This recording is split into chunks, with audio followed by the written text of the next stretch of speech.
Hello, everybody, and welcome to the Baka podcast.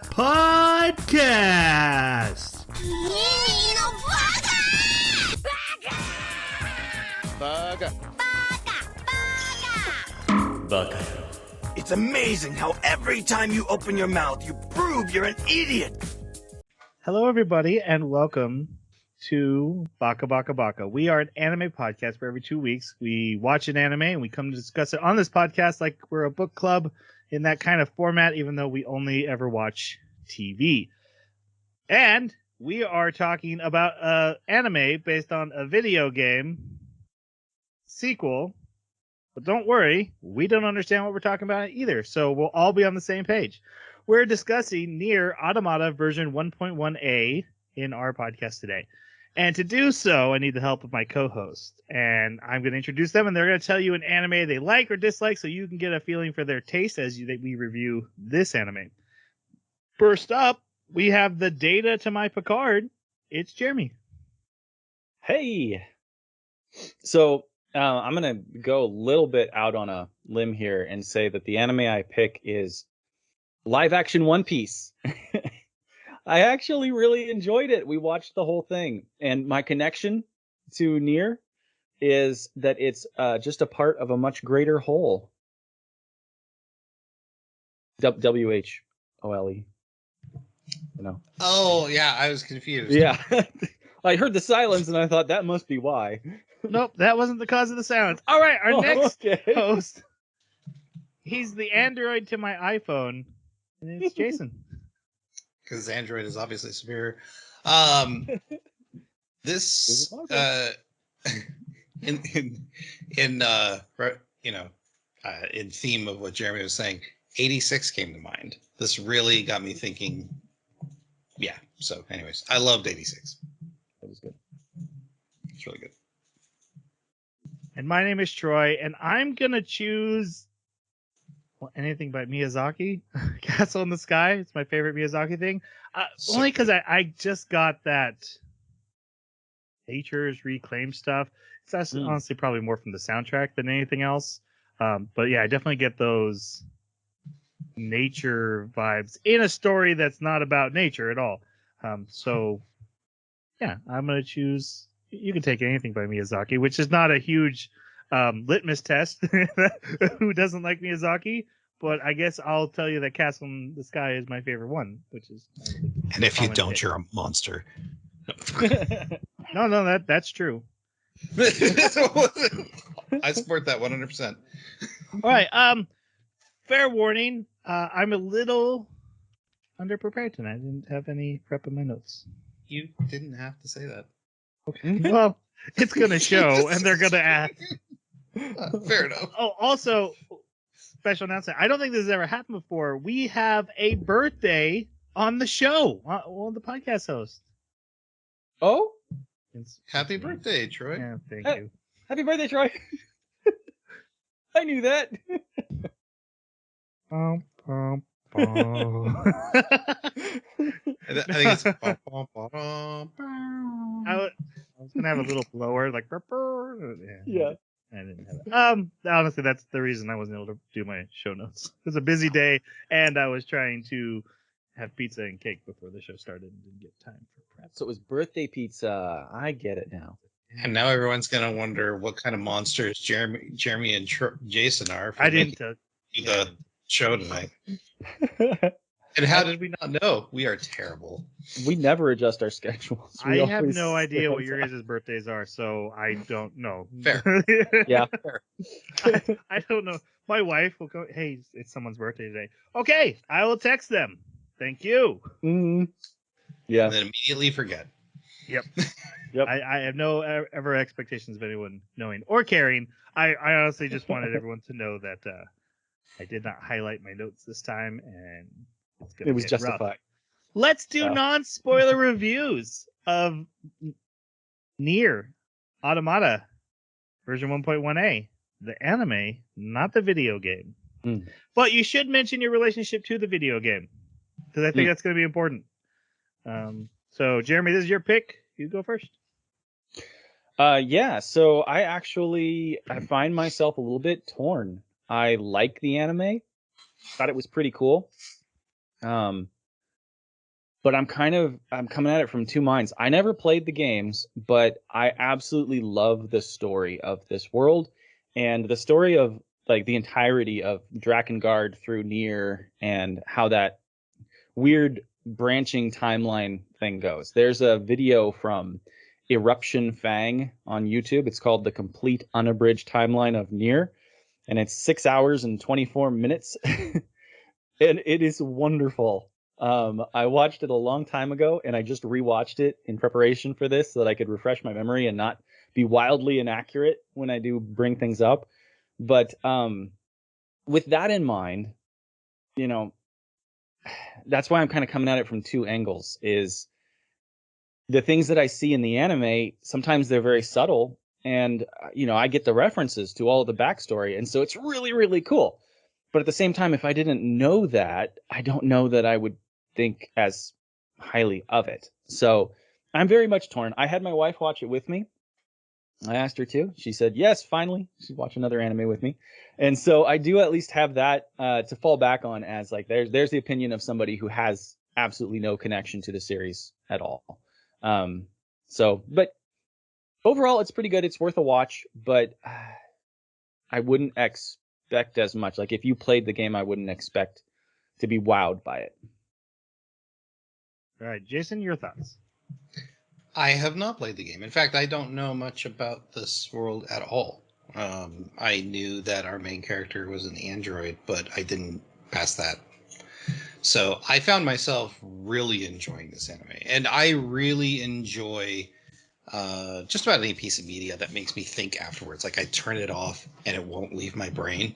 That stuff I really, really appreciate. It's one of the reasons that 86 was so good. But the different things that they explore, the characters I found compelling, and also like motivations. And then, of course, the philosophical question of can androids have motivations? Can they have emotions? Do they exist? So, yeah, really looking forward to tonight's discussion. Do they dream of electric sheep? No, androids do not dream. To be made that clear. All right, my turn. I have done the Jeremy thing and gone down the rabbit hole and learned all the lore of Drakengard and Nier and almost completely forgotten it. And so I have general ideas and concepts of what it does and some of the places it goes. But I had been playing about a third of the way through Nier Automata because I was like, I really want to dip my toe in, and I kind of got lost in the game. It really doesn't hold your hand, and so if you're not really focused or clicking with it kind of feels a little janky. But watching this anime, I was like, man, I need to go play the game. I need to go play the game right now. And the reason is the world's awesome, the characters are cool, and the animation's great. But I think this is the wrong way to introduce yourself to the content. With a caveat: if there's no way you're playing the game, might as well. This is as good as it gets. At least you got to see some of the cool themes that they explored, which I love. But if it is kind of your jam, this is definitely a play it before you watch it. The example I was giving these guys earlier was Metal Gear Solid. There's so many interactive moments of Metal Gear Solid that as a movie, Metal Gear Solid would still be cool, but it's not going to be the same. Like, unplugging your controller. I have vivid memories of playing the second one and the commander telling me to turn my game off, and when I'm playing in the middle of the night and wondering if I went crazy. You can't get that from a movie, or an anime or whatever it is, it has its own strengths versus video games, strengths and weaknesses. So if this is the kind of game that you've been wanting to see, I would say go play the game, then come and check out the anime. I do think the anime is worth watching if you've played the game. There's differences in the plot. They twist things some different ways, but a lot of it still is repeating. And there's fun things to see. There's like, hey, oh, that weapon, that's the weapon I used, and she picked it up this one time. That's really cool. That kind of leaves me in a weird place where, like I said, I was fine with the anime, but I was like, this is the inferior version. One question I don't think we should get into this moment, but I think we should later. So think about it, like as we discuss. It sounds like the movie wasn't as good as the book. Is what I'm hearing from you, honestly. And also, then the question is it fair to compare an anime with a video game? Because you're talking about two completely different mediums. One's a passive and one's an active. And like I said, Right. not something we should get into this moment, but just have that bounce around in your head as we discuss. Okay, but I'm gonna tell you, it's not exactly that. I get what you're saying, though. Okay. Okay. What do we do next? Next, OP and ED? Oh, yeah, that's what it Hey is. guys, what do you think about the opening and the closing? OP was... The visuals were pretty good. The music was not quite there for me, so I ended up skipping it.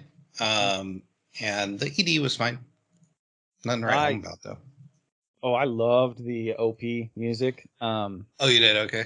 Oh Me too. yeah, there's something about like when she's hitting that note and you're not sure where she's gonna go, and she just goes a little bit higher and then she comes down.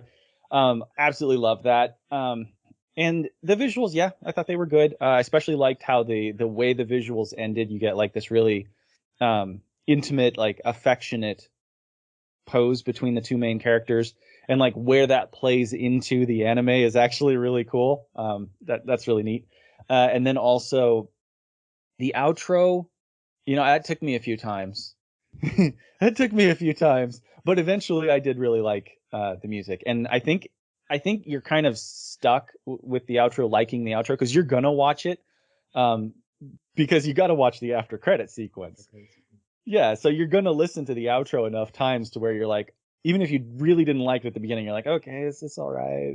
It's kind of growing on me a little. Yeah, I like the opening song. I really love the visuals of the real world, and then like the game or anime world being projected onto walls. I don't know what they're trying to say, what I'm interpreting it as, but I do like the idea of this. This story This is all- two-dimensional. No, that it affects our world. Yeah.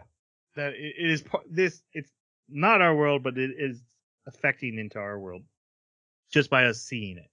I don't know if that's what they're actually trying to say. The closing I watched because I had to get to the end credit scene. So yeah, not a lot of thoughts there. All right, our next anime is my pick, called. Oh, that's not it. Graphic Exile, YouTube clip. Professionals. We are Undead Girl Murder Farce. Face? Yeah, that's what I thought I read the first time I saw it. It's farce. Undead Murder Face. It's farce. This is a gothic supernatural murder mystery type story. It has been recommended, but it also looks tantalizing and a little bit different from anything we've seen recently. It's not an isekai. It's definitely not a comedy. Or a romance. I got it. What if it's a comedy, though? What if I messed up and it's a comedy? I didn't see comedy in the genre. Okay, I didn't see it either. Ends up being a slice of life social. What worries me is the title. The title sounds like, oh, this is gonna be slapstick silly. No, okay, but yeah, that is our next anime. It was gonna be Zom 100, but they are on hiatus, so That's pretty funny. It's been a while since we've had a good vampire show, so yeah. Yep. All right. It is time for spoiler warning. And spoiler warning for the video game Nier Automata specifically, and there's probably going to be some light spoilers from the Nier lore, I'm guessing from Jeremy, that he will try to restrain himself as best he can. Yeah. Mm-hmm. Exactly. But I wouldn't be surprised if they leak through. So, like, the world is fascinating. I was thinking about it, but I don't foresee there being enough crossover with Dragon Guard for maybe more than one or two spoilers at most. Yeah. Well, let's just leave that at that. At this point, you gotta decide if you want to go down the rabbit hole yourself in one way or the other. But like I said, how I don't think the anime is the best way. Us retelling you the anime is probably the It's even worst way worse. to dive into the rabbit hole that is Nier Automata. Yes. If that's the way you want to do it, I'm happy that you're here always. But Yeah. I just want to make that clear that I do not recommend us being your entry level to Nier Automata. Okay.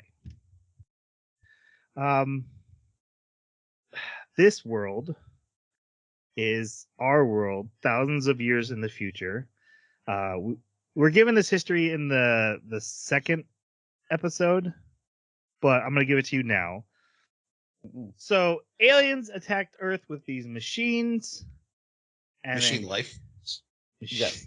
Machine life form. And humans fought back with androids, but fled to the moon and are using the androids to wipe out the machines so they can come back to Earth. But they lost the war, right? So like, Yeah. Humans have lost. Machines have taken over the world. There's an android resistance, and there's also the Yorha androids that are fighting, but they are separate organizations.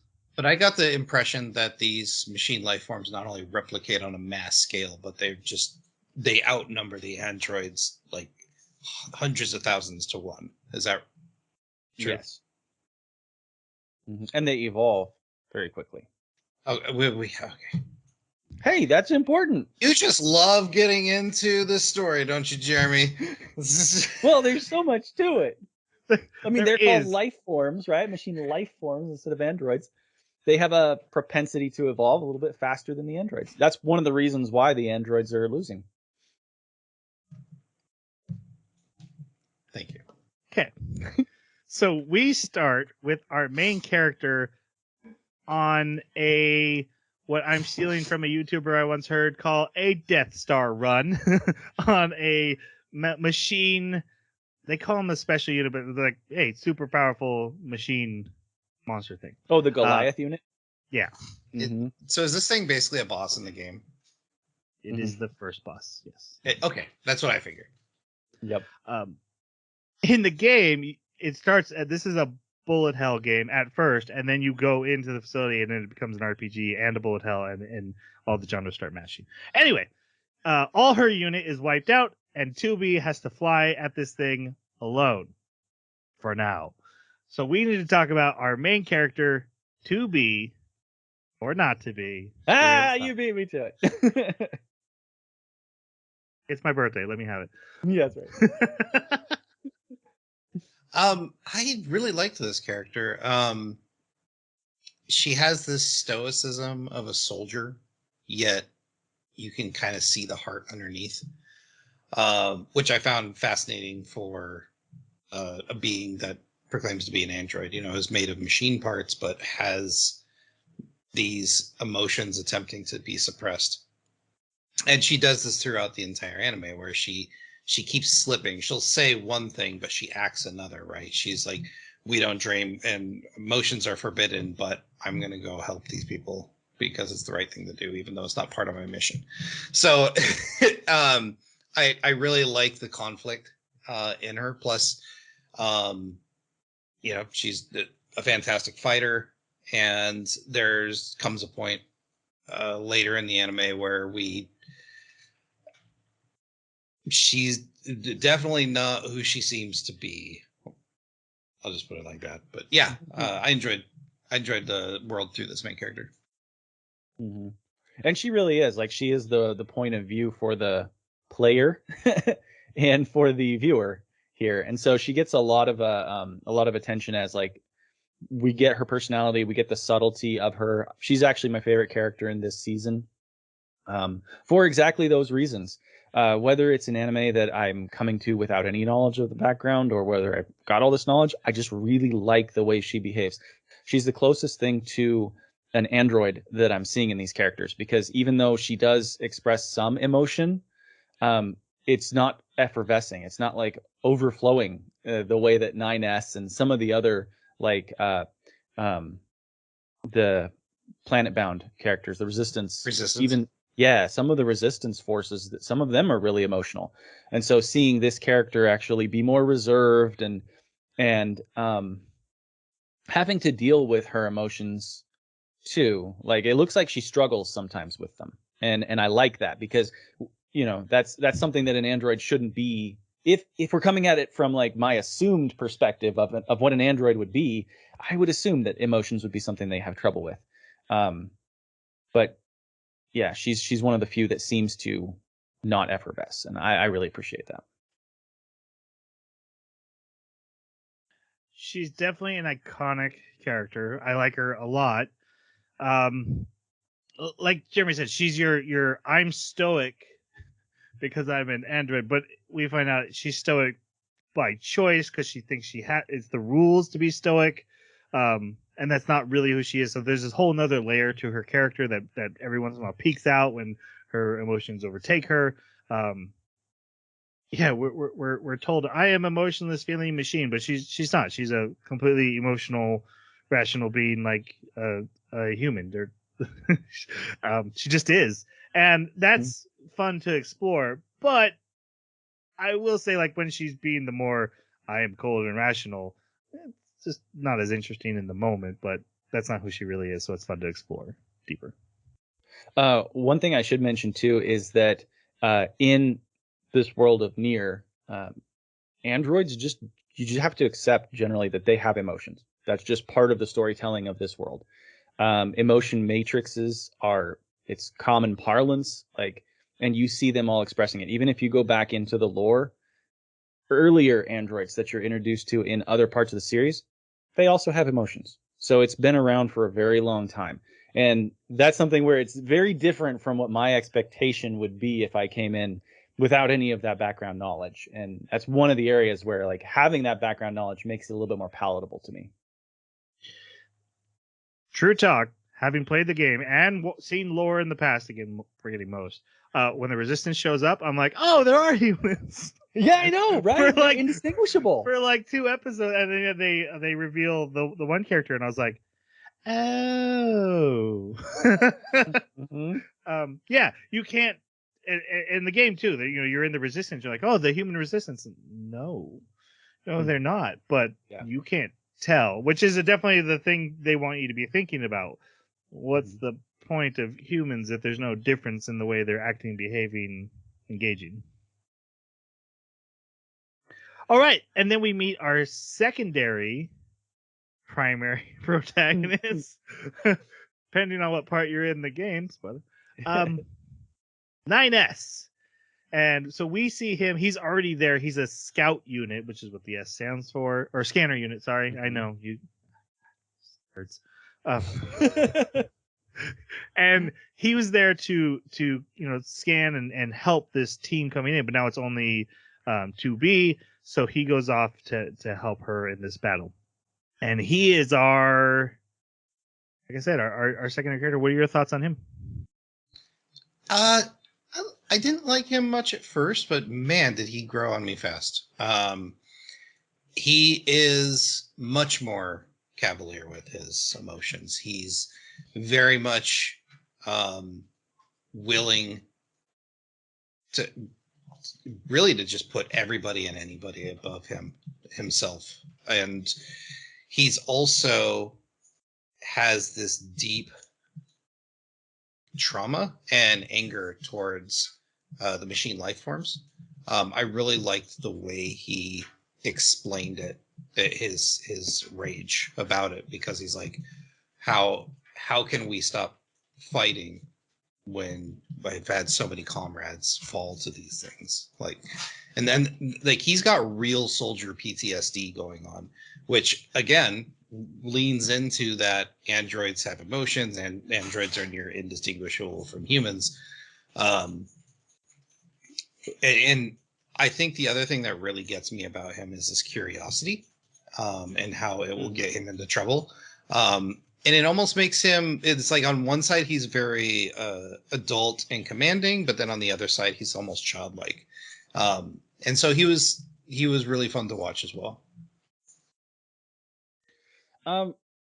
He was okay most of the time, but there were certainly times where he kind of was abrasive to me. And it was just because I saw so much passion in his emotional responses to things, especially like when he would talk about what they were going to do after the war is over, and they're going to go buy T-shirts and they're going to go play in the water and like all of these things.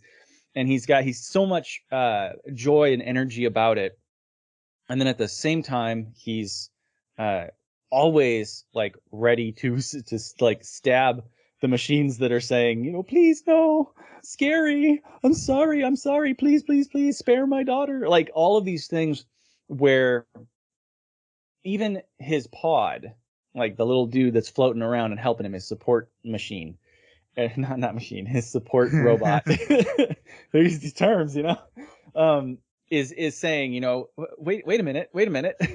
But he still is, his reaction is he's just going to murder these things. And he excuses it by saying things like, oh, they're just machines. They babble incomprehensibly. They're not making any sense. They're just stringing words together. When clearly given the context, no, there's something more at work here. So there's so much passion in his hatred towards these machines. And like you said, Jason, maybe it's driven by PTSD. Maybe it's just part of his programming. I don't know exactly what it is, but that behavior is super emotional. And it depicts a character who is filled with rage, and they have this massive burden of frustration and anxiety. And I don't see how they could have both that and the celebration, the celebratory outlook, the positivity. So I find him to be a difficult character to handle those contradicting behaviors. I disagree that it's contradicting, because his world where he's buying T-shirts and where he's frolicking through the mall with 2B is a world without these machine life forms. It's a world without the thing that he has marked as evil. So like as soon as evil's gone, then we can go do these fun things. And no matter what comes out of it, whether it be pleasantries or gunfire, they're the same thing to him. So that's why I don't feel it's a contradiction, but that's how I see it. Well, my counterpoint would be that while he's categorizing these things as evil, I don't see any reasonability in him. And that's an issue that I have. So even if those things don't contradict, like he can still plan for the future because evil will be gone. Maybe I just don't like his character because he's not willing to be reasonable about the situations that he's in, right? Like, and that's why I said I think he's got trauma. The context. Yeah, that's why I think he's got some deep trauma, which again is a really interesting point. It's like, can androids experience trauma, and will that trauma affect their decisions down the road? Like those are interesting philosophical things to talk about. But like, I think that's why he acts the way he does. I think anybody with memory would have trauma, but I don't want to get into the lore too much about his memory. Probably not. We could probably talk about that later. So I do find it difficult to believe that he has more PTSD than somebody like 2B. So the lore and the games are tainting your experience here, is what you're saying. It's not tainting my experience. They're giving me more background so that I can look at these characters and say, wait a minute, does this behavior actually fit? Whereas if you actually go back to like Nier Replicant and you look at the main character Nier there, he behaved the same way, but it was completely justified. He was vicious, he was angry, but it was because of a loss that he suffered that you played through. And so he was doing the same exact thing. There were shades that were like, oh, please don't, we're sorry, scared, and he's just butchering them. So I get this vibe of like they're trying to capture, it's almost like they're trying to capture Nier with 9S and present that same thing to you. I also think that it might come from, like Troy was saying earlier, when you're playing the game, you're the one running around and murdering the robots while they're screaming, I'm sorry, right? And so you feel that. And how do you capture that in the anime? You need somebody to be as unreasonably aggressive as the player is forced to be in the game. And I think that's 9S's role. I think he has to do that in order to try and capture that, because it's missing, because you're not playing, you're just observing.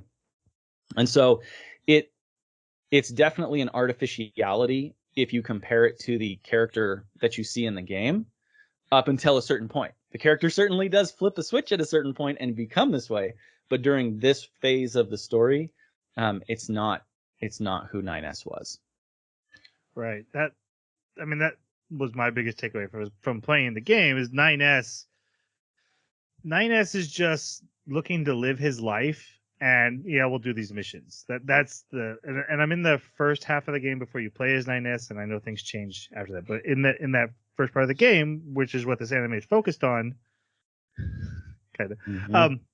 9S is in the game.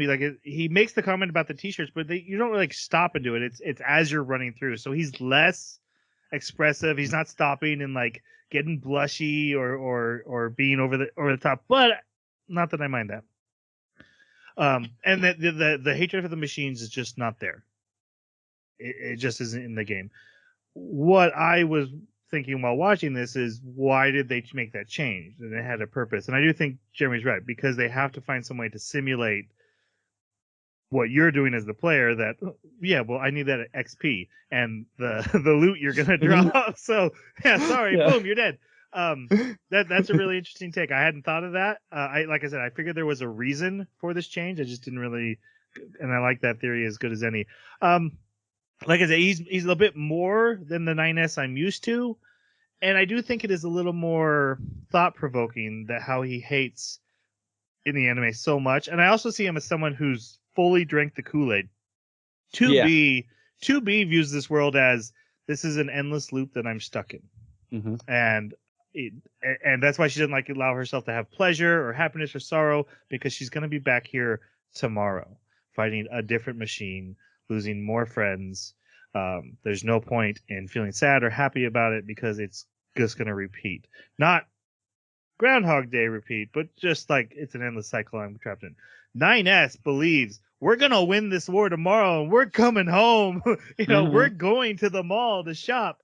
And I get that even more in the anime, which I like. That he like the dancing in the water and stuff. That's because he believes wholeheartedly in what Yorha is selling. And so I think that's why it's really interesting when he's the one who starts looking behind the curtain, that he's the one that gets to do that. So I think he's fascinating in many ways. So I think he's interesting enough. Oh, and I also wanted to mention, Jason, you brought up his curiosity, and that is an absolutely essentially important aspect of him as a character. I loved this when I found it out. Apparently, scanner models are generally programmed to be very curious, but 9S is like the best scanner model ever, the best, and also the most curious, which causes problems. And so, Right. yeah, he's absolutely fascinating for what that brings to the table. So back in the story, she's running through this giant factory where they build more machines, and then she fights a giant buzzsaw. That's your first mini boss in the game. And then the boss is himself a giant platform with cranes coming off him, and a giant head and giant buzzsaws for arms. And that's your first big boss fight. But they fight it together. 9S gets severely injured, but 2B manages to win. And 3 more pop out. So they do what they have to do, which is remove their black boxes, their memory cores, and they touch them together, which causes them to self-destruct and wipe out the entire area. And that's the end. Power cores. Power cores. Yeah. Their memories are in it too, aren't they? I don't think so. Am I mixing up Rusty Lake with... I mean, you could be right. That's actually a part of the lore I'm not 100% solid on. I'm not sure where their memories are stored. Okay. I do want to call out that this anime, after the end credits, we kind of alluded to this, has these puppet scenes where I love them. they're so goofy. They're there to help you experience all the different endings of Nier Automata. And when I say different endings, I mean like they're listed like A through Z. There's so many endings. And they're mostly silly. Like in this one, they're talking about their memory cores, but they bump their memory cores again, and they wipe out the base for the androids, and then the screen will go black and say like, "Hey, it's because of this, the machines took over the world." Yeah. If it happens in the game, you reload your save, you go back to playing, but you would get this ending. There's other silly things like if you take out your OS chip in the game, you die. I didn't write them all down. They didn't seem plot relevant, other than to kind of give you the sense that 2B and 9S are pivotal moment in history and characters in history that will change the world based on their actions. That's what's most important to get from them. But if there's any you guys want to call out, go ahead when we get there or whenever you want. I don't know which ones are where, so There's a few Well, I that don't are know any really endings, cool. so Yeah. If knowing the background lore, there's a few that are really cool. Like they're very clear references to important background lore that is just not even clarified about what they're talking about in the anime. It's so subtle. I don't think you can even pick up what it is. there was only one I did have a question about. Is like, the two redheads get Mhm. 9S drunk, which androids can get drunk. They get in a battle. He cheers them on while they're getting smoshed. He joins the battle and they all die. Is that an ending? There is a battle where all three of them are kind of in it, and if they all die, that would be an ending. But it's not in this season, so that would be a reference to a later part of the game. Okay. Potentially. That's the only place I could see that it matches to. yeah. I don't know all the endings. You'd have to go to a wiki to look at them. Like I don't know what the T-shirt one, how you would even get to that, but like I know the OS chip one is one. I don't know about the riding the animals too. I was worried about that. I haven't ridden an animal since I saw that ending. I was like, no, I'm not staying off the animals. You might die and destroy the world. There's a okay, so I think that's a reference to Nier Replicant, because in Nier Gestalt and Nier Replicant there was a boar that you could ride. I don't know if you can. You can. I don't know if you can ride them in Nier Automata. You can. I You have can? the seed. You can feed animal. You can ride a moose or a boar. Oh, that's funny. Okay, cool. Okay. So the next episode starts. They're not dead because they're androids and their memories were backed up on their station, so they get new bodies. Well, only one of them got. Yeah. Only 2B got her memories backed up. So 9S gets. He doesn't remember this mission. He remembers everything up to the mission, right? Because he had backed up before the mission. And why does she get a backup after? Or does she back up during the fight? He started the backup and then they exploded and he didn't get a chance to do him. Okay. Mm-hmm. But he backed up not before his mission, but just like before she showed up. Yeah. Okay. This is where the anime takes the time to tell you about the aliens. And we follow a machine around who goes from murderer trying to kill humans, which he calls dolls, to eventually becomes a factory worker, and then he starts reading books and he gets obsessed with flowers, so he finds flowers and he starts gardening, and then other machines start gardening, and this is very a recurring theme that the machines just kind of get obsessed with stuff and go off and do stuff, and followers go with them, and they just start doing something humanish because they're obsessed with humanity, but there's no longer a humanity to destroy. So without a purpose, they tend to just evolve into a new purpose in groups, and not always in groups either. But so it's not abnormal to see machines doing weird things, which you will see plenty of. Yeah. And this is very much talked about in the post-credit scene where it talks about the volcano and how God came from the volcano, and then we killed Mother and we killed Father. Mother died, Father died, and then everyone is beautiful, everyone is unique, right? Is like it's referring to each of these individual little groups that are breaking off and pursuing a facet of human expression. Yeah, really fascinating. I want to go into the lore of like who the god from the volcano is, but I'll wait because I don't want to spoil anything too early. This guy dies. Yeah. Because of a battle that happens. They trounce his flowers, and then when the resistance, I thought they were humans at this point in the story, the resistance is fighting back. I think it's the 2B and 9S who show up and like drop bombs, and he gets knocked off a cliff to his death. Yeah. But as he dies, he sees the lunar tear flower right in front of him that he's been so obsessed with. So like his eyes turn from yellow to green as like, oh, I finally found my my facet fully cultivated it. Yeah, it's fascinating that the eyes tell you the machine's thoughts on humanity right now. Red, Yeah. they're an enemy. Yellow, Yep.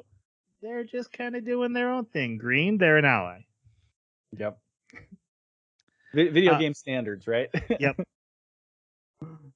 So 2B and 9S awaken after their boot sequence, and they meet their commander. So this, like I said, this group is Yorha. They are androids who live on a space station and come down to do special missions at the request of humanity. For the good of humanity is the Glory to mankind. for the glory of mankind. Yeah, thank you. Mhm. Which they say all the time. Thoughts on Yorha? They were suspicious from the beginning. Like, just space station talking to faceless voice as the commander, or the commander is talking to the faceless voice. There's never any backup, and why are they doing these missions? And they never help the resistance. So it's like there's just like a lot of like, you are not who you say you are or who you try to be. But the Yorha soldiers seem to all be, great androids, trying to serve their purpose. This was one of the minor complaints I had, which was the way the dialogue was written and as it was read from Commander White, right, the lady in charge of this Yorha satellite.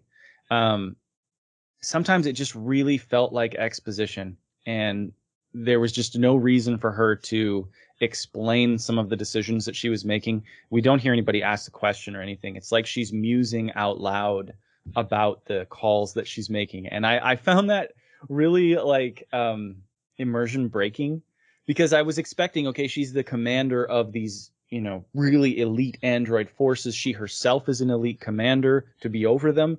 I expected the kind of, especially because she's an android, I expected a sort of more computed, logical, conserve energy. I mean, those are the things we hear spoken by 2B all the time is conserve your energy, don't kick water around, you know?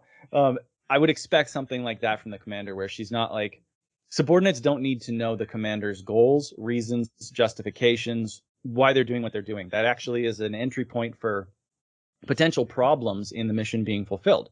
So it was just really weird. It was a bit off-putting. But I know that in some scenes it was like word for word what you see in the video game. And so in that sense, I understand why they did it, but I don't think that was necessarily the best decision to do a 1-for-1 conversion. I think it could have been maybe tweaked a little bit to flow a little better, make a little more sense. Certainly other characters were changed drastically or mildly, not just 9S, other characters as well. And so I don't think this would have been a bad thing to tweak the commander or maybe some of the subordinates on the station to give a reason for the exposition. But yeah, that was just a minor issue I had with Yorha in general. Otherwise, conceptually and like lore wise, they lived up to who they are, and I really liked every scene with them. What I love about Yorha, and really anytime we meet an android, but Yorha especially, because they have that rule of no emotion. We're not doing emotion. And there doesn't seem to be a single person or android who cares except for 2B. Every other android is like, hey, flowers are cool. You should put one in your hair. You'd look so pretty. And 2B is just like, what's the mission right now? Yeah. What are you calling for? And it's not just a joke beat. It's a theme that they're exploring of these androids. They're people. They're living lives. They have wants and desires and care about frivolous things when they're supposed to be they're supposed to be more closer to the machines. And also a lot with 9S is the whole, well, they're just machines. They don't feel. They're just Right. wires and circuits. They can't do these things. And then the machines are always like, so are you? Right. What are you talking about? Uh-huh. and they obviously frame that way on purpose. They're very much clearly sending a message there. But it's one I like, so it was good. All right,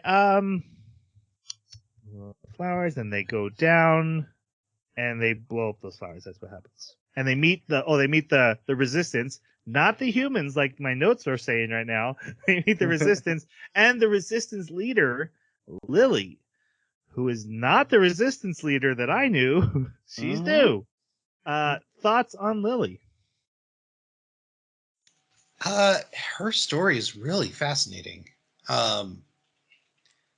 And also, again, we're just kind of, it's just kind of being shoved in our faces that any assumptions that you have about what a machine is, and like, are we talking about humans or not, just kind of get blurred, and it gets real messy, especially with this character, because we've got someone who comes from, like, is super timid, non-combat android that can barely fire their pistol, to the leader of a resistance faction, and and not mousy at all. And she just kind of brings to the forefront that these machines, for lack of a better term, are Androids. much more they're much more than they appear. And then the question becomes, if these things are near indistinguishable from people, why would we treat them any differently than people? Well, sure. And this is definitely like one of, I should remember his name. I've heard it so many times. But the guy that made these series, it's one of his favorite things to talk about too, is, not just like the aggression and violence that the player partakes in, but also like humanity. And if you look at the story in Nier Replicant, which precedes this, you kind of get the same questions, but without androids necessarily being in the picture. It's just a different set of characters where you're like, wait a minute, what does it mean to be human? And it's like that boat, right? Yeah, what is philosophical that called? boat. Yeah, if you replace the pieces of a ship, when does it become a new ship? Yeah, I can't remember what it's called. But yeah, it's that question as well, which that's more of like the Nier Replicant question. But it's the same concept where it's just being applied a little differently here. What is it that really makes a human? What's the essence? And that is a really cool thing. I found it to be less of an important question in this one simply because humans weren't present to make a judgment call. Ship of Theseus, by the way. Thank you. That's it. Yes. So like in this story, because we only have androids and machine life forms and potentially aliens, no one is there to make a judgment call except for both groups. Well, all the humans on the moon are there. Oh crap! Yeah, you're right. And the moon men. We don't. I guess what I'm saying is we don't have humans interacting with them, so we never see any judgment calls made of like you shouldn't have rights or you're not like a human or anything. It's entirely from the perspective of the androids like 9S are making that call. So the question is still being posed, but it doesn't have the gravity that I would normally associate with the question because it's coming from the very subject of the question, like who it's being posed to is asking it. So I think the reason it was interesting to me was I don't have the reference you do, but really we've got where we're going to come across where the machine life forms really start taking on human attributes. Yeah, and so then the question becomes, if we've got two different types of robot that are indistinguishable from humans, but they have no experience with humans, but they continue to treat each other differently than they would their own kind. What does that say about them? Do they have any justification to treat each other differently if they're near identical as far as those attributes? So I love this anime because of that, deep dive of psychology going on. Yeah, and I'm right there with you with that one. To add on to one of the things that by not addressing it, they're addressing it. back to the hey, we should buy T-shirts. It's fascinating to me that 9S, they're there to restore Earth for humanity to come back. But Mhm. in his thoughts, there's no, but when our purpose is done, Yeah. what's our life? They What just happens to assume us? we'll just be side by side with the humans, doing everything the humans do. Mhm. That to me is fascinating, and yet, it, That's a good so point. they see themselves almost as humans, act Mhm. as humans, especially like 9S and the resistance matter, but they still have this, but we're doing this for the humans that they don't ever let go of. When they should clearly be questioning, is there a reason to do this for the humans? Mhm. Yeah, and you mentioned earlier that 9S comes across as one of the androids that's really drank the Kool-Aid in this one, right? Like he Mm. believes everything Yorha's saying, and I would say that it's even to the point where he almost deifies the humans, which is what they want the androids to do. Like that is Yes. the opinion that they want the androids to have about humans.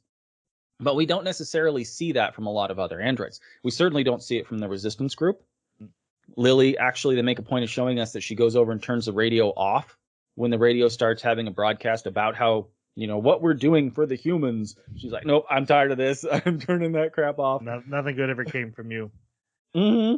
Yeah. And then with 2B and some of the others, they're more ready to consider the possibility that there's more going on than just, we need to follow orders and prepare the earth for humans. Maybe there is, they mentioned maybe there's a way for a peace fire, a way to communicate with the machines, and 2B is not against it. 9S is, because of the mockery that the machines make of humans. That is one factor that really bothers him. Mm-hmm. So yeah, that, I don't know why I went there, but my brain was saying that's important. So it's my contribution. It definitely, well, it's definitely important from the storyteller's perspective. This is in there for a reason. This is what, yeah, you're playing a game, you're getting experience points and stuff, but they want you thinking, and the anime obviously as well, want you thinking about what does it mean to serve something that you can't see, that isn't there for you, th- and all that. In case I can get into some sensitive subject, and I don't want to touch, or offend anyone, but it just wants you to ask those questions of yourself, or of the world and stuff. And that's what's great about the story is it's not ever saying it directly. Really, it's never like, hey, by the way, is belief okay? Right. But it's just setting up some what if scenarios that are parallel, that give you some just experimentation with thoughts. That's not a weird way to say that, but you know what I'm trying to say. Yeah. Without Do stepping we on though? a live wire. That's graceful. Graceful is word that came to mind. Like a ballerina, and then there's whoop whoop. right. Oh, that's a mine. I shouldn't have stepped on that. All right. Oh, my thoughts on Lily. Oh, that's who we were talking Wait, about. we're talking about Lily. Yeah. Okay, I totally missed that. I have one thing to say, and that is that she was present in this story, even though she's not talked about in the game. She was present in the overarching timeline. She did exist as a character. She's in a play. Oh. Yep. The way you said that, Jeremy, at first, I was like, that's a weird thing to say. Like, yeah, she was definitely in this anime. She was a character.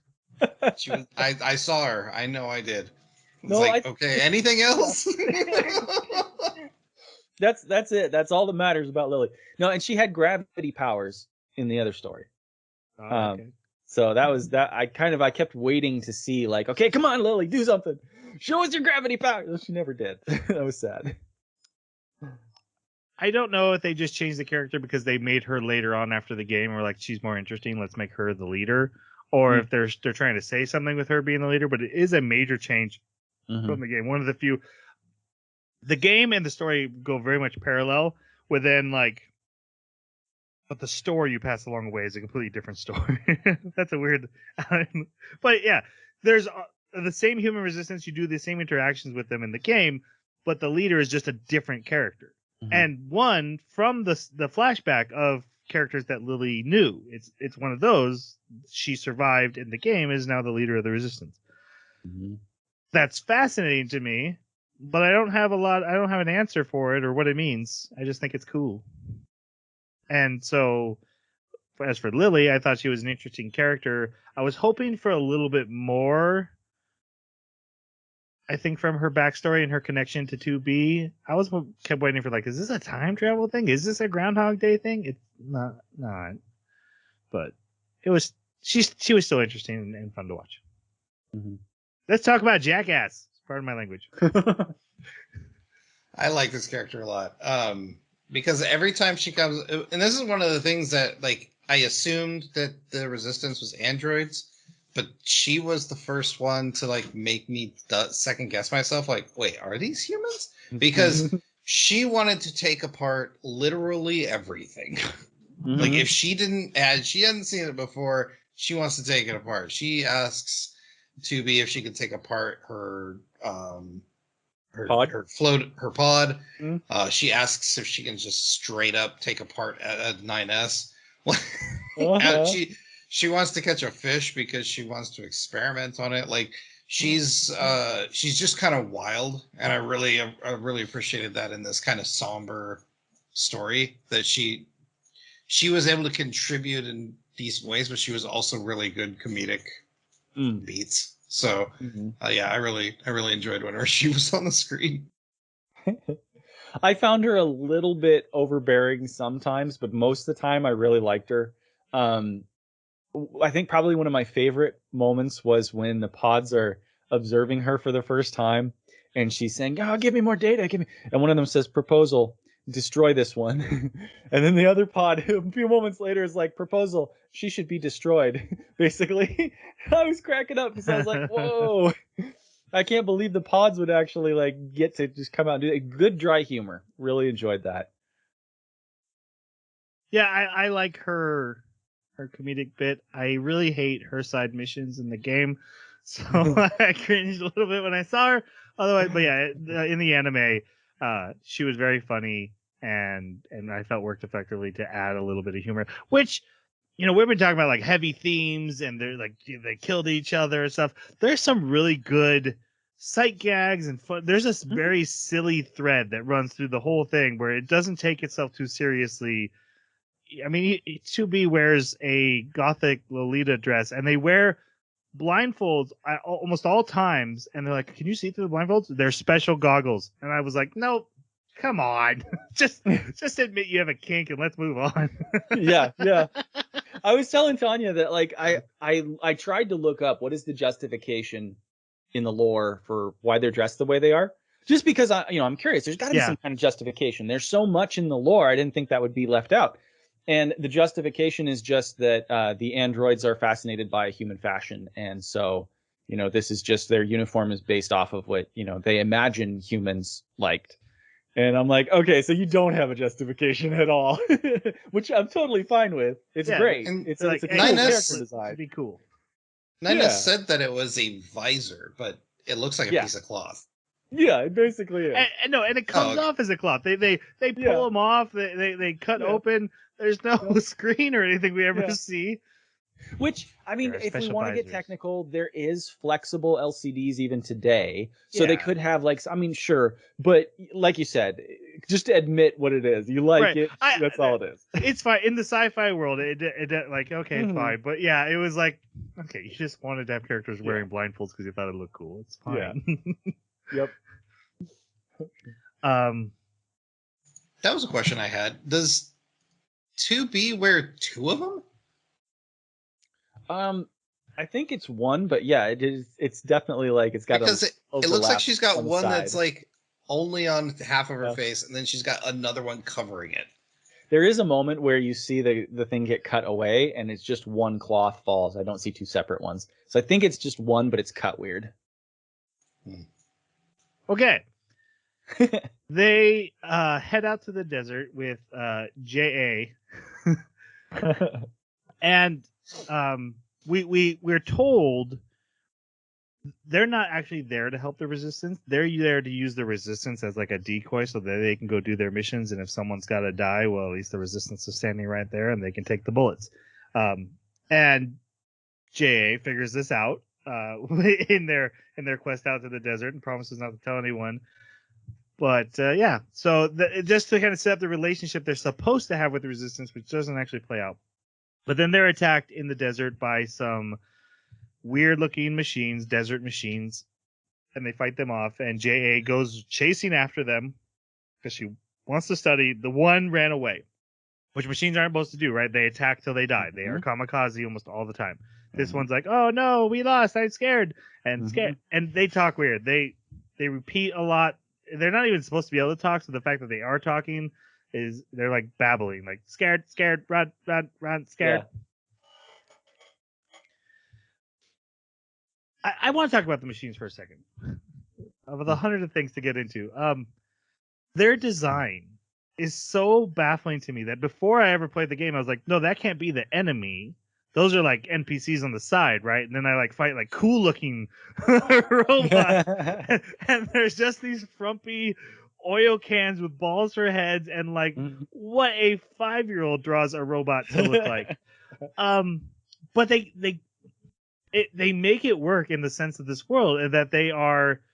I think it adds to the I'm murdering innocent people in my quest, even though they also we get cannibal ones, and clearly they have to have some evil ones, but it adds to the should I be chopping these guys up? They just jump along. They're mostly harmless, and they look stupid. The majority of them don't even have weapons, right? And they can barely hit. Like, yeah. So, if you guys had any thoughts on them as well, I just wanted to share that. I think anything's dangerous in a large numbers, right? Like you see an ant crawl across the floor, it's no big deal. But if you fall into a fire ant nest, it could be game over, right? So, like, there are some scenes where they're like, yeah, there's 200,000 coming of them. Of course, in that scene, there was more with like laser cannons and junk. But it's like, there's plenty of scenes where it's just to be in a room full of like hundreds of these things, and they overwhelm her. So in that respect, they can be dangerous. But I do love these scenes where it's just like 50 to 100 of them, and they've got the yellow eyes, and they're just like just doing their own thing. It's like, what are they doing? But I find their evolution throughout the anime fascinating as well, because they're all supposedly connected to a network. And if they are all expressions of that network, does that mean that network is becoming self-aware? And so that's a really cool concept and theme that the anime explores as well. I have lore. Can I give lore? Do you want to wait for Adam and Eve, or do you want to do it now? Let me think for a moment whether it relates. It doesn't relate to them. It's okay. Okay. So I love these robot designs, not just for the fact that it creates this contradiction of, something so clunky and silly looking is such a major threat. And like you're saying, Jason, anything could be in numbers. But there's even the technology that's used to make these things. It's deceptive because inside, even though they look silly like this, inside it's crazy technology, like way beyond Earth technology. And on top of that, in Nier Replicant, you meet a character named Emil. He's one of the playable characters, and he becomes a very important character throughout part of the game. And he's iconic. The guy that makes these games wears a helmet, and it looks kind of like one of these robot heads, and it's got the big grin, the big toothy grin, and it's got the eyes. Yes. And that is the iconic Emil character as well. It's basically him, at least his appearance, this head with a skeleton body and a big cloak. And so if you look at the form factor, the silhouette, these robots are Emil. Right. And then if you actually look at the lore of this, Emil was part of let's say he's part of the defense force. We'll talk more about it later, but he's part of the defense force for Earth at the time that the aliens are invading. And he creates millions of copies of himself to fight the aliens because he's that powerful. And these millions of copies all have like different variations because they fill different roles in his sort of automated military to protect Earth. And some of them maybe got captured. And after that, the robots started looking like this.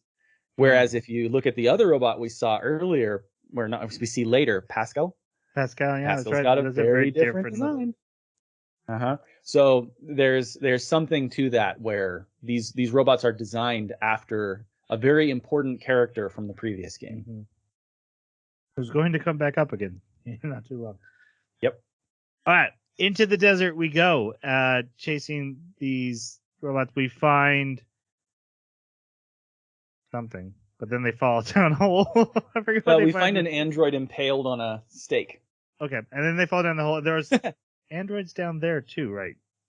But also no. just a. They were performing a play. No, that's later. Nope, later. Oh, that's later. Oh, Look, okay. Okay, let's just get to the important part where This is the everyone's circle. here.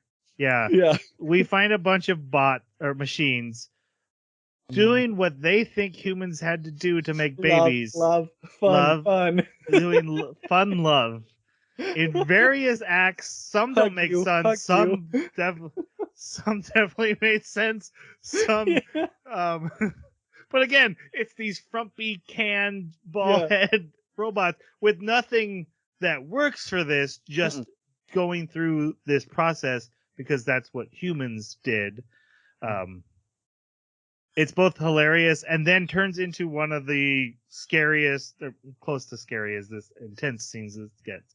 So a bunch of machines all clamber together and they merge into this big ball, and then out of it comes he's an android. He's a machine. I mean, I know he's not, but he looks very similar to androids. He looks very similar to a human. It's the machine's adaptation of building androids, right? Not quite. So It's the purpose, human in shape. Yeah, the intention is, if you listen to what these androids or machines are saying, it gets me every time. What these machines are saying, they're like, no good, this won't work, right? And they'd all been reading and everything, and then they were doing, and you have like it's this huge structure assembled of all of like tons and tons, myriads of these things that are just clamored together and held together, and we're just seeing like a little circle of them. The reason that they clustered together and ran up into this machine, like this giant multi-machine building, so to speak, like structure, is because the one that the androids were chasing with the mask, he came in and he's like, "Oh, this won't do. We have to do something about this," because the androids were going to attack them. And so all of them felt really threatened. And you see them do like this little dance where they start kind of bouncing around and their eyes are flickering. They're consulting the network and trying to figure out, we're going to all die, and we really don't want to die. We need something more powerful than the androids. And that's when they're stopping. They're figuring out, like, what is it that's more powerful than the androids? And then they start marching again, and they figured it out. And so they run up and everything. To be more powerful than the androids, you have to become their maker, which is the human. And so what they're trying to do is create a human to the best of their ability. And that's where they're like, what should we name this human? Well, the first human. Right. They ran across it in the books that they were reading. The first human, we'll call him Adam. Yeah. You touched on something we haven't really mentioned, is that most machines are connected by a giant network that they all basically are a hive mind. And that's important for the characters we're about to meet. So the first one comes out, and 2B9S, recognizing that this is insane and likely dangerous, immediately stab it, and then from the wound another one emerges from a rib, like a rib cracks out of the wound. Yep. Not subtle there. Not at all. Which is, where have I seen that story before? Right?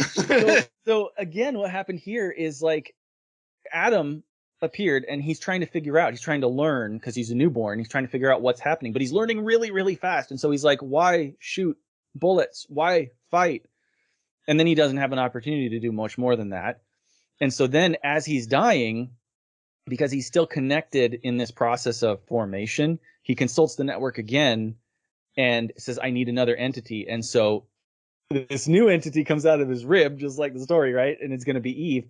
But in this case, Eve is going to be his shield. And that is the sole purpose for Eve. Eve's existence is to protect Adam. So Adam and Eve are born, and Eve takes Eve overpowers 2B9S to the point where they have to flee, and he flees as well, taking Adam away. So, your guys' thoughts on Adam and Eve? What a fascinating. It's hard to call them villains. Near the end, you know, Adam definitely does some villainous deeds, but at this point, they're not.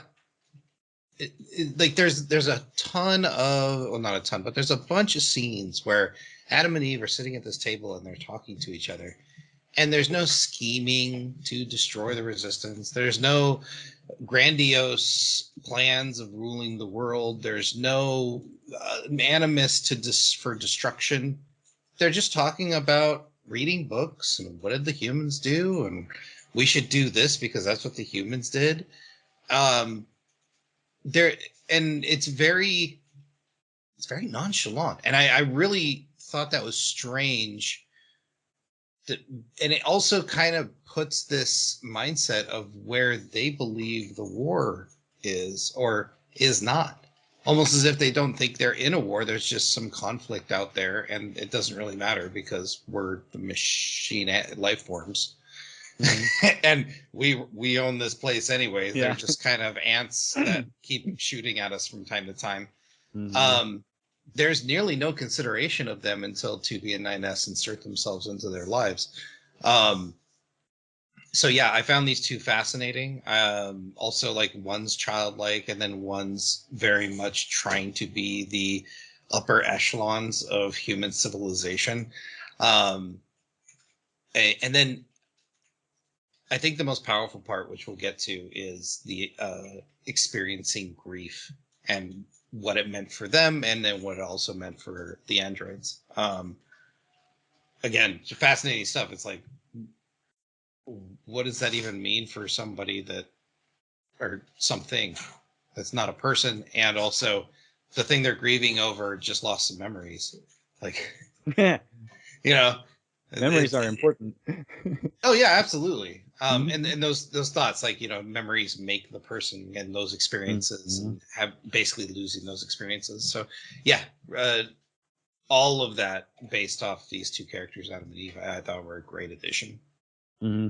I remember the first time that I watched that YouTube video, and I got to see Adam and Eve, and I was like, this is such a brain twister. Like, I did not expect it at all. It was such a fascinating take on the story. It's absolutely fascinating, and I loved it. Seeing it here was still really cool. And I would have to say that I agree the characters do come across as, like, really nonchalant and everything. And they don't come across as villains for part of it. But then when you get to see, like, what have they been doing? like what have they been doing off screen? And you see, like, disemboweled Yorha androids hung up on the wall in weird poses. And it's like, okay, so these guys are, like, they definitely do not view androids as equal or worth protecting the lives of. Like, they're going to dissect them. It's going to be pretty bad. So at that point, like, I can totally see them being the villains from the android's perspective. But at the same time, this is where I think that I would have loved to have seen something a little different. And this actually is probably a criticism for, and this is a hot take, but it's a criticism for just Adam and Eve in general in this story, is I think Adam is such a fascinating character that I wanted him to stick around, and I wanted him to switch sides. I thought it would be so cool, because at the very beginning, when we're first introduced to him, he's not interested in fighting. He's trying to learn. He's traumatized because they attack him right away. And, you know, in the formative moments, as opposed to formative years in the time span we think of, but in the formative moments for this android, you know, death and attack and assault, battle, that imprints on him. And so this winds up making this be a focal point for him, and everything that he reads about humans. It defines humans. It's going to slant anything he perceives. And it winds up doing that to him. And I thought it would have been so cool if there was a battle internally where the positive side of philosophy actually got to war, and we got to see that a little bit in him. You know, instead of just having him turn to the dark side and just embrace it and give crazy face and attack, you know, I would have loved to have seen him actually having that philosophical debate internally and justifying both sides and then coming to a decision one way or the other. And I think it would be even more cool, especially if you look at what you have for like the machine network in general and the story that's going on there. If he switches and actually acts as a third independent party, because there is a point where he severs himself from the network. And I think it'd be so cool if he was severed from the network and then acting as an unpredictable third party. And so, I don't know. To me, I just think he's such a lost potential. Yeah, I'm just sad about that. Eve is just kind of silly. I think the game handled their story a little bit better, in my opinion.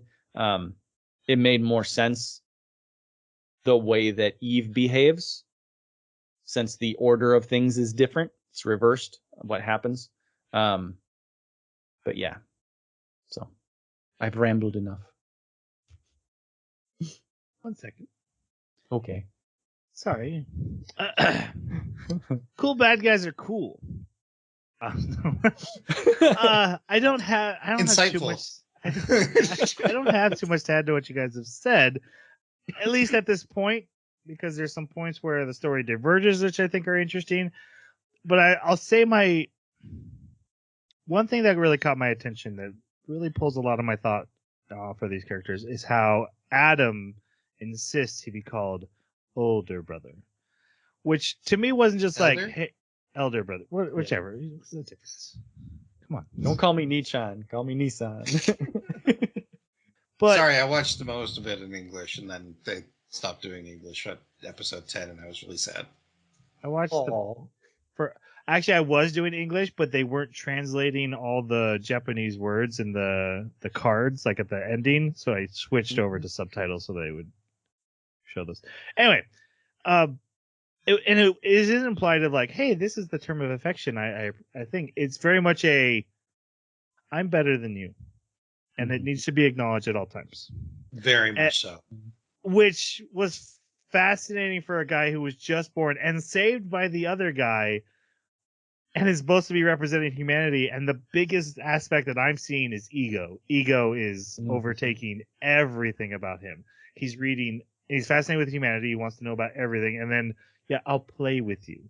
You know, which is his younger Eve is happy. Oh, let's play. I want to play with you, which I think means go kill Yorha. Yeah, I think so. But to him, that's busy work. Mm-hmm. I'm above that, but I will do it for you because I do care about you. But I'm better. Call me this. Okay. That's a fascinating aspect of the character, which made me love him. And like I said, there's a plot difference between the game and the story, which I think is fascinating. And I don't even know how it fully plays out because I'm not that far in the game. Which is where I'm hesitating to talk about some of it because I know you haven't reached that point yet. Do I have to worry about spoiling you? No, because I said, I have gone down the rabbit hole before. I've spoiled all this for myself. I'm not trying to protect myself from spoilers. I've already been spoiled. Yeah, I've forgotten some. Good for me. I'll probably forget it again. That just makes it more fun. One other thing, since you brought it up, I think it's really. I also had years to play the game. It's my own fault. That's true. It's been out a long time. Right. And I had it. I played it. I stopped. It's on me. What? Yeah. What do you mean the Titanic sinks? Yeah, exactly. It is one thing I wanted to point out. You reminded me of it, is the fact that because their objectives are very distinct, and machine life forms, they function this way. When you, just like the androids, you get an objective as part of your programming, and that is what you pursue. You may vary from that objective to some degree, but it's you're still going to be pursuing that objective ultimately. And so for Adam, that objective was be a human, because that's what it takes to beat an android. And so when you see him like reading and everything, and the ego, you're absolutely right. His job is to be the most powerful entity, the human that can beat the androids, right? And so that is just all consuming for him, and it gives him this superiority complex, because what's better than a human, right? Whereas Eve his sole job is protect Adam. And so he doesn't have that drive. And you see this where Adam's like, you don't need to eat, but I want you to eat because we need to be like humans. And you need to wear underwear because we need to be like humans. And Eve's like, why do I have to do this? Why do I have to wear underwear? Why do I have to eat? And I absolutely loved those interactions and how that displayed the different objectives clashing and how they handled that and the humanity of it versus the machine slash like android-ish nature of it. Very cool. All right, the next episode deals with the next level of the video game, where they go to a machine theme park, and we get an opening shot of like a machine doing a play, a love story, and the machines crowd love to come, and then there's I call her a queen, but that's not right. The songstress, yeah, and then we see all these androids flayed and pinned to not crucifixes, but they're tied up. Crucifixes are a very commonly used symbol in this show, so I think it's fair to call them crucifixes. Right. They're very similar. Right. But yeah, tied they up. Scream every once in a while. They scream in horror as they're forced to watch and be a part of this. And that's how we're introduced to where we're the next mission. So most of the episode is the battle though. So 9S and 2B go to this theme park. They're invited in, but when they interrupt the play, the songstress attacks them. They have this huge battle. She makes a force field that traps them inside, and they have this big battle. We also see that 9S has this whole other way of battling, which is part of the game. In 2B, you're doing this big exterior battling, and when you play as 9S, you do these hacking levels. So 9S hacks, and he gets to see the backstory, which you did not see when you played as 2B. So this is me getting to see the backstory. And it was just a regular machine, little frumpy machine, in love with another machine. Am I beautiful? Am I beautiful? Was rejected and it had decided to become beautiful, and has been assimilating parts from everything it can find, other machines, androids, turning itself into this giant songstress. It looks like a giant woman wearing a dress, but also a battle tank at the same time. Best way to describe it. 2B actually has to hack in and save 9S because the digital world gets so dangerous for him. Mm-hmm. But they do defeat it. And then these two machines walk in that were coming to see the play and realize what's happened. And one jumps in front of the other and is like, please, that's my daughter. Mercy, spare us. And 9S just walks up and kills them both. He's like, no, we can't spare nothing. Mm-hmm. I'm racist. Yeah, right? Exactly. I mean, from his point of view, he's standing in an arena where there are multiple of his colleagues and comrades flayed alive. Like, his rage is a bit justified here. But yeah, it was the wrong decision to do. Right. Well, what I think is what's funny is that 2B is not responding that way. Like, and she's the battler. So this is more curious than her. So, but someone coming outside of the lore, this is like her first glimpse of callousness, of very much. We've done this before. This, as much sad as this makes me, it is what it is. This is where we've been, and this is where we're going. What do you mean? Like, in other words, you were thinking that it wasn't that she was refraining from killing them because she was curious or it was odd, empathy. Or empathy, but it was just because, I don't care. No. I think she's more. She doesn't seem to have the same rage as 9S does, because I think she's been desensitized, and so her empathy tends to shine through because she doesn't have that high amount of trauma, rage, hate, because that's so desensitized at this point that when she comes across, these things are bad, yeah, but when I turn around to this, there's two life forms that are asking for their lives. I'm not just going to end those because I'm a nice person. But 9S, he's so blinded by his hatred and rage at this point that it's automatic. these are the enemy. It doesn't matter what they say, what they do. They're the enemy. They must die. It's That's interesting. what I got.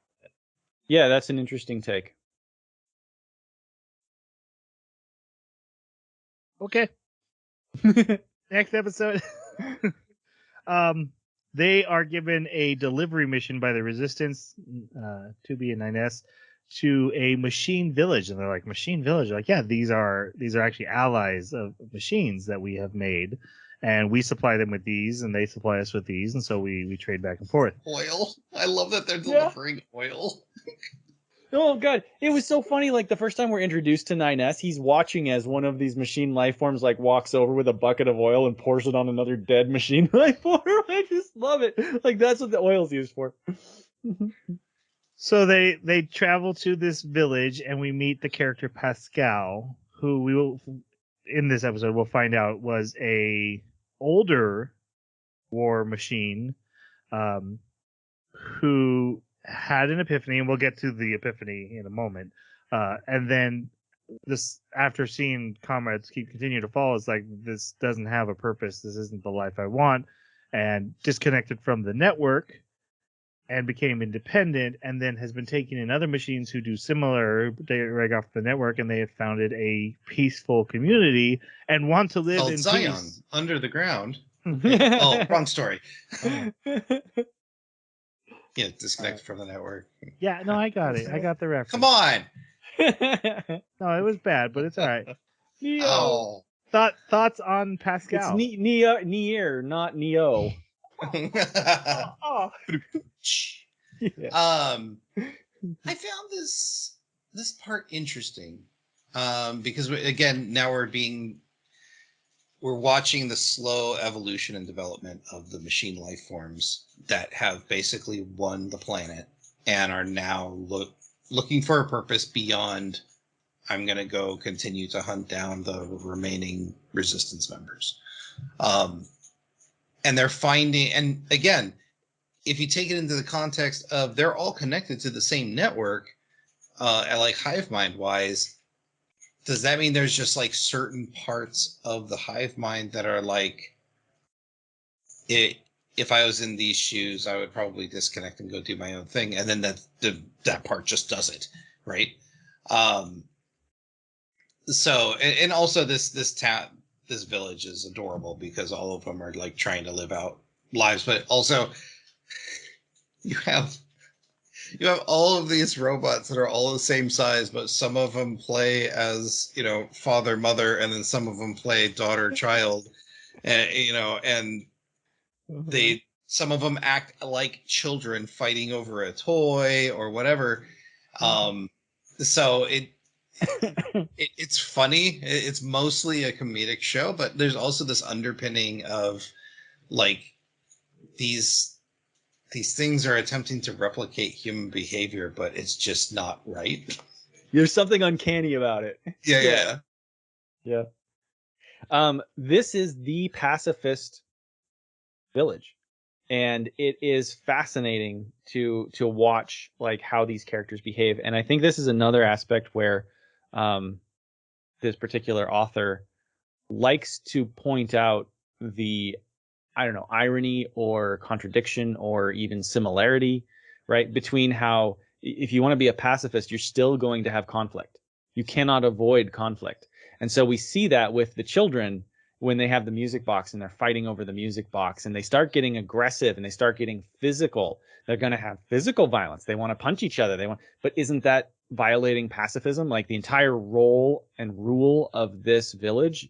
So it's a conflicting, because that would be nature, right? If these are the children, it's not taught. This is their natural instinct, is to have this aggression toward each other. And so it's just the question whether or not you agree with the author is entirely a different matter. But it's an interesting question that's posed, and he likes to do that in his work. It's really cool to see. And I'm very like. It's frustrating that this anime didn't do the entire game in one season. Right. Because you guys keep doing this. There are things that happen. I do not. Sure. So, yeah, right. But like, And this is part of that original question that I asked earlier. Like, is it fair that we're continually bouncing back to lore that's not introduced in the anime, lore from the games, characters from the games, events that happen from the games? Again, it feels very much, oh, that movie wasn't as good as the book. Okay, Like, I think I want to say there's two things that in my mind make it different than that analogy, and one of them is how long the game has been out, and the fact that if people are going to go watch Nier Automata 1.1a, it's very likely that it's because they played the game. So that right there is one issue, is that the game has been out so long and it's been very popular. The other issue is that this entire game series is based on divergent timelines. Anytime any new media is produced, and you've got screenplays, you got novellas, you got mangas, you've got games from two different major series, they're all incorporated into the timeline. And the more you know about each one, the more you know about the overall story. So like the divergences and the differences between each one, that's intended as part of the storytelling of the overall story. So coming to this with the background of the rest of the story is fully intended. It's not something that goes against the idea of, what this anime was made for. It comes into a series that is already incorporating media across all these different types of media and saying our story covers all of this. So if that's true, I mean, they've even got, like, if you look up Nier timeline, there's some beautiful timelines that show you, like, the screenplay goes over here and the manga goes over here and this Dragon Guard 3 goes over here, right? So it is one story, and in that way, like, I don't know, I don't see it as, it's not a duplicate of the game, but the major events that took place in the game are going to take place here. Depending on how far they diverge. They've already diverged quite a bit. So there's a potential that this particular timeline is going to be considerably different, but I doubt it. I think they're still going to hit the same major beats, just maybe in a different order, or maybe Feels like a twist things fate little. thing, right? Like it diverges, but it has to come back to Yeah. canon events. And Exactly. Yeah. So that's why I think it's a little different than, say, an anime or a movie that is just based off of a book and it's supposed to be an adapted version of it and consumed by itself. This is coming from something that's much bigger and already incorporates other media types as part of the main story. but I mean, you could have those exact same criticisms for Lord of the Rings. I mean, you have the Similarian, you've got. No, because the movies are not a divergent timeline from the books that are incorporated into But a singular there's lots history. of things that did and did not happen in the books that happen in the movie, and vice versa. But they're not both canon. They're all canon here. Oh, They're all real. I see what you're saying. But for someone that doesn't know that, how would they ever discover that when watching the anime? Well, that's the thing, is I think that because the universe is already so big and has so many forms of media that it crosses over and incorporates into, a lot of people that are coming to watch this anime are coming to watch it because of some other media, and it's just going to be more of their story. It's like, tell me the same story over again, but tell me a divergent timeline version of it, rather than, oh, I've never heard of Nier Automata before. I want to see what this anime is, So, Like, because I've seen 2B in plenty of different right. forms, right? But like, I've never seen, but I never played the game. So Yeah. Yeah, it's an interesting perspective. I just I'm not sure everyone that watches the anime, or even the majority of the people that watch the anime, are people that have played the games. But I mean, maybe. Yeah, there's no way to know, but yeah. So that's why I think it's fair to say. I think what we can all agree on is that people who know the video game lore are definitely better than the people who don't. Wow, Adam. Well, maybe just specifically to this podcast in framing, but so when you said that, my thought was my thought was actually, unlike a book and a movie, where a movie is always trying to do what a book has done in lots of flowing words and really diving deep. A movie's trying to micro shrink that and make it fit into this little box. I think the I don't anime think actually that's what's happening here. no, because I think the anime is doing a better job of fleshing out the characters than the video game. Like the whole Oh. T-shirt scene is a thing that happens while you're running through a hallway to a thing. Yeah, it's a great conversation in the game. I don't know if I would have remembered it from the game if I hadn't already seen it in the anime, because I did. I saw the anime. I went over and played in the game. And I was like, this is. I get such weirdly different context here because it's a stopping scene. It actually was this episode. I kind of skipped over because we already mentioned it. They stop and 9S has this big conversation about T-shirts, and it really shows where his. Again, how he's drank the Kool-Aid and how he feels this war is as good as over tomorrow. They just have to win that one more battle, and that's how he pushes on. Whereas 2B is like humoring him because she cares about him. And we get a lot of that, but in the game, it's a side thing, and you have to really stop and think about it, which I don't think most people would, because you're on, hey, I'm glad I get to Pascal's village. Mm-hmm. I think Adam and Eve are better represented from what I've seen in the anime. Yes, but it's like you said, it's an active versus a passive thing more so. Whereas a book and a movie are both passive, but one is way more of a deep dive into feelings and characters and all the little details. And then you go to a movie and they've shrunk it down and had to throw away a ton and try to keep the basics. That's not what's happening here, or at least that's not. If I have any issues, that's not what's happening here. My issues of what they leave behind from the game is a lot of that activeness, and there's not much you can do about that. It's not. Again, I agree. It's not a fair slight against the anime, though. I think it's fair. Pascal. I don't have much to say about Pascal. I like him. He's funny. I want to talk about the village because you guys are talking about the village, and then we went into another subject. There's in both anime and game. There's a line of how can they be sisters? Do you think that means they came from the same factory? Yeah. Like how are there familial connections? But what's even more concerning is there's family units. There's fathers, children, and the children are smaller than the parents, and they clearly take care of them. And we just saw a scene about machines trying to make babies or love fun before they created someone that then you're like, wait, did they build their own baby? I think that's what they did. Life? Yeah. But then do they build them bigger bodies as they get older? There's a lot to think about in this village, and in the video game, the village is much bigger, and you get to go explore it, and you get to meet all these family units. You do a bunch of side quests of I need to go rescue that daughter, and then you're realizing like, oh, that's a father, mother, daughter sitting here. And one thing from the game I got to call out, guys. I was exploring this village after I came back to the game after we started watching this anime because of the last episode. And I was walking around this village and I meet a guy and he's waxing all he does is talk about philosophy. And you barely understand him. And there's side quests to do with him of a woman who loves him. She painted her face and she wants to send him a letter. And he gets the letter and he's like, I don't even care. And it just goes back to philosophy. And you have to go tell the woman. You're like, she didn't care about the letter. And she's like, that's so him. He's perfect. And he's wearing a top hat. And he's the guy. Yeah. He's the guy from that flashback, which I wouldn't have known without the anime because I wasn't that far in the game. And I was like, you son of a. Yeah. Again, though, you can't get that in the anime. But again, like you said, it's an active versus passive thing where I got to connect by doing both, to be fair. Well, if you're just wondering how robots grow up, ask Afton about Charlie.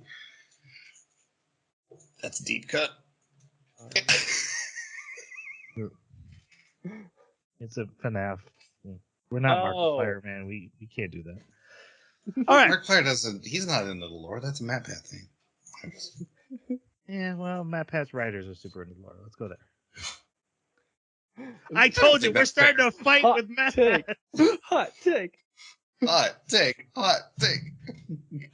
Like, I got some bad Star Wars theories, and I'll never get them move past it. Oh, dude. So, we need to talk about this anime. They go underground, and there's a giant tree with a head in it. Emil! That's not in the game. And it's why does it have teeth? That's Emil. That's Emil. Remember the guy Jeremy was talking about that made clones of himself to defend, and all the robots are based on him? This is his head. Oh, And it's still alive. no wonder they call it Kami. So, again, this is not. I actually. This is the reason I turned the game on. That's right. I was like, I don't remember seeing that. And I went to the village and I was like, I went down every ladder and I'm like, where's this tree? Couldn't find it. Not in the game. In fact, you meet his head later on. It pops out of a random machine in the game. In the anime, he's in a giant tree and his head's huge. And apparently, if the machines meet him, they get their brains rewritten.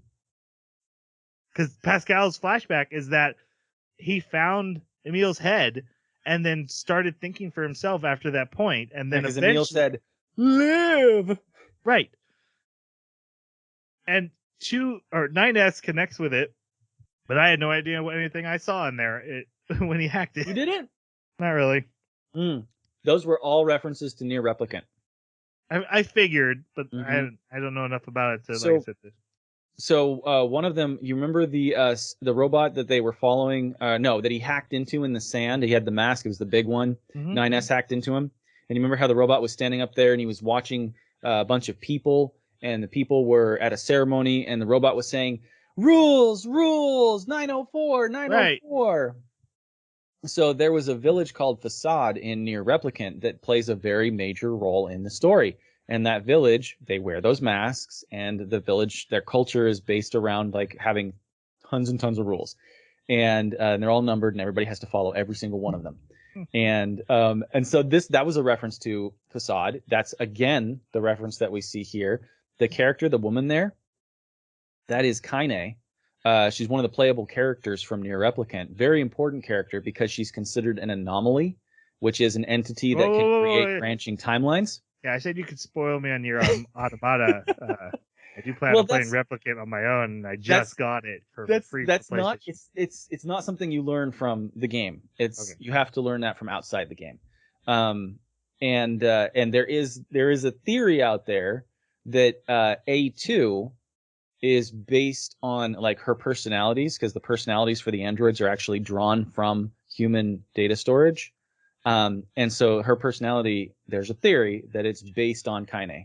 She the one in the 90? Yeah, that's Kaine. Okay.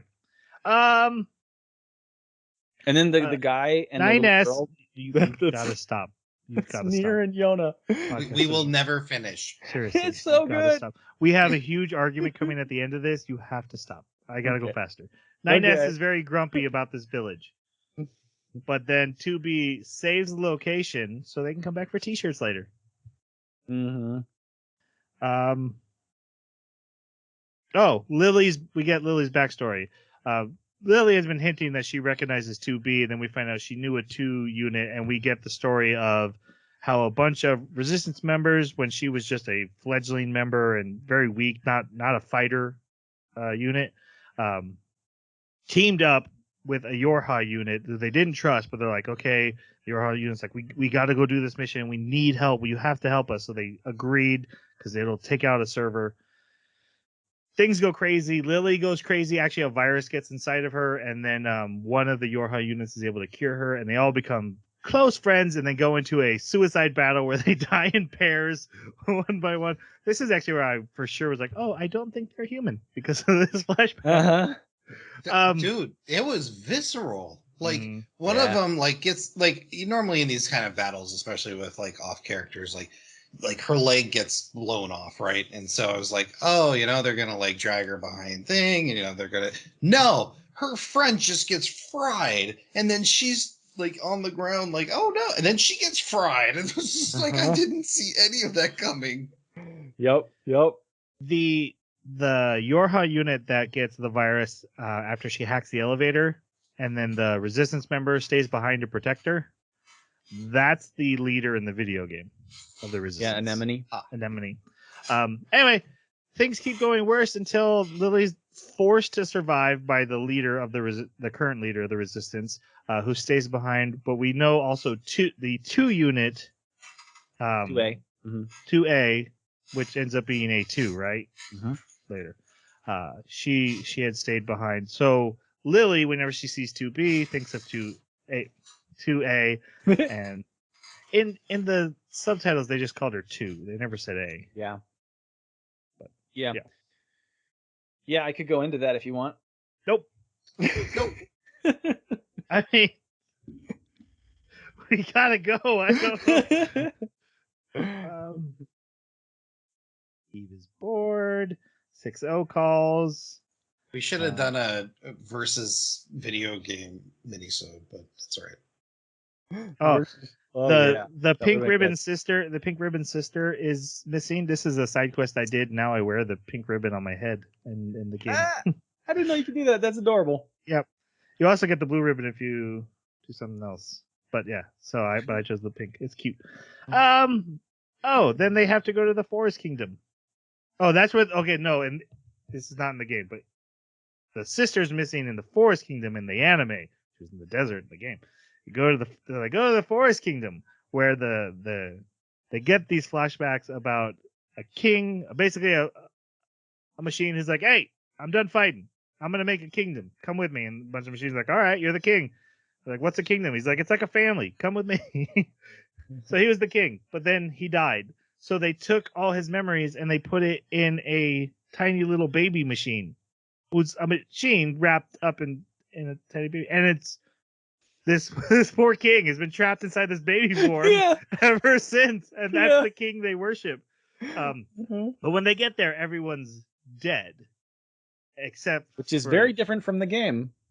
Yeah, you have to fight your way to get to the king. They do find the sister and one surviving member of the kingdom, and they've fallen in love and are going to get married. Pascal also now can fly. Her legs have been replaced with a hovercraft. She can fly. She also saves 9S because he's like, "This is a trap," and then he almost dies, and Pascal saves him. 9S has a problem with falling into things. Yeah, he does. Also, kind of weird that they're combining stories because they don't have a lot of time to tell in an anime. Yeah, but I'm not complaining about that. None of those were complaints. Oh no, I wasn't complaining either. I was just comparing that. You know, if you're gonna compress a book into say a movie, you need to cut things or make combine things. But anyway, keep going. They're already cutting it up. To your point, none of my complaints are that they compressed. Mine are. Yeah, his are. You can yell at him. I'm mainly teasing. Mainly, it is my birthday, man.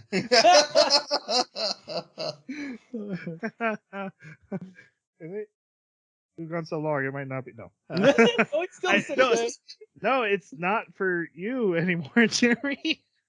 30 minutes. Okay, I don't understand time zones. They find the baby. Oh, Android jumps down and kills it. Looks exactly like 2B. Yeah, with long hair. Long hair, don't care. Clothes torn to bits. Which actually, so no, Jeremy, I don't need an explanation. Come on. It does imply, because I'm not sure we're given a time frame of how long it was from when Lily and her fought to now. I'm sure there's an answer, Jeremy. I don't care. But she had short hair then. She has long hair now. That means androids grow hair. Mm-hmm. And their clothes don't regenerate. Why? You know what? Never mind. I don't don't want the answer. You can point out obvious things. I can point out obvious things. No, they can also request. What's strange about it? What's strange about it is she's a robot. She's a machine. She's a synthetic. Why would she grow hair? That's weird. Like I said, they're weird. They're the closest things to humans you can get as androids. Like to the point where they can request unnecessary body parts. It is very moving on. 9S with like additional body parts. Yes. Yes, he would. Yeah, they fight her for a minute and they're like, "You're a traitor." And she's like, "Command is the traitor." And then she leaves. She will be back in the second half of the second part, part 2 of the season. Season 2. We'll get it. Very call it. Smooth. Was there rum in that cake? Nope, but this is what happens when you don't have a highlighter and you're buying time. Oh. They call their bosses. They ask Pascal about her. They ask Lily.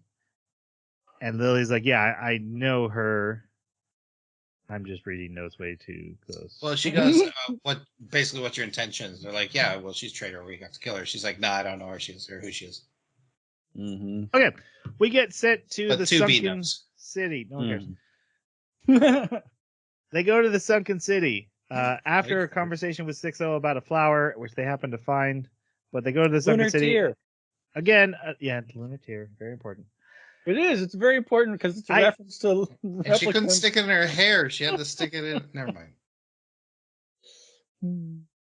We get 9S playing in the water, literally taking off his boots and his blindfold. You're not allowed to take off your blindfold. Mm-hmm. Visor. Buys it. It's never. It's also never given a reason. So one thing about it is think about it thematically, right? These androids believe something that's Right. not true, and they You wear need a to stay blindfold. blind. Right. Yes. Blind faith.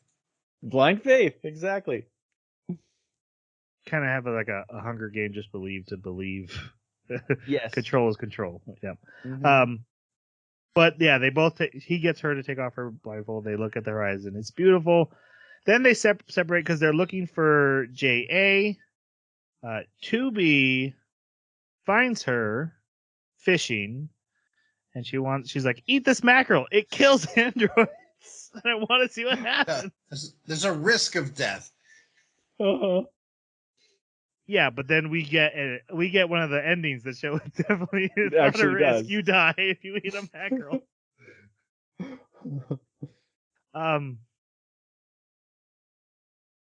then 9S goes off on what he's looking for, but when we see he's actually suspicious of what's been going on with Command, so he has found a way to hack them by sending cute photos to one of the operators of Earth that he snuck in a hack thing. But the humanity, the moon people, detect it. They get all upset because he was watching a call between them and Command. And they're like, you know what to do. And Command's like, I do, and we don't. But then 9S is... I do. Stop it. 9S gets hit with a ball. And he's like, oh, someone's here. So he thinks it's A2, so he starts searching for him. And it has this really creepy, like, down a long hallway, and then it finds an art room of pictures of him and 2B, including where they just were 5 minutes ago. Somebody's obsessing. and then his pod just disappears. And then, and 2B realizes she can't call him. It's very slasher-esque, this scene. Yeah. Because it's like all of a sudden the pod's gone, he's like, he's alone, and then like, the shadow behind him. It's a neat scene. Mm-hmm. I do like the misdirection of how they've introduced A2, and she's got a very similar hairstyle as Adam. And so it's, he's even saying like, oh, it's A2, it's A2. And Tanya's sitting next to me. She goes, it's Adam, isn't it? It's Adam. I'm like, yeah. I got Adam from the ball. Like, it's there's a childlikeness to it that is like, okay, well, it's not Eve, A2. She just Eve, shoots something. We see a scene of Eve freak out because Adam is no longer on the network. Mm-hmm. We see 9S in a virtual world. He's like, I was in the art room and now I'm here. And he doesn't remember how that happened or when he got hacked. But Adam starts basically taunting him, talking about humanity and you're a dirty, dirty boy, and you. Yeah, I wrote down he uses free. words to bind him, which isn't what you think it is. He's like saying stuff, and then a coil wraps around him, but it's a virtual world, so it's all like thematic. Yeah, he traps him in the closet. He's like, I know what you want to do with 2B, and then he's like, no, not the dark side. Right.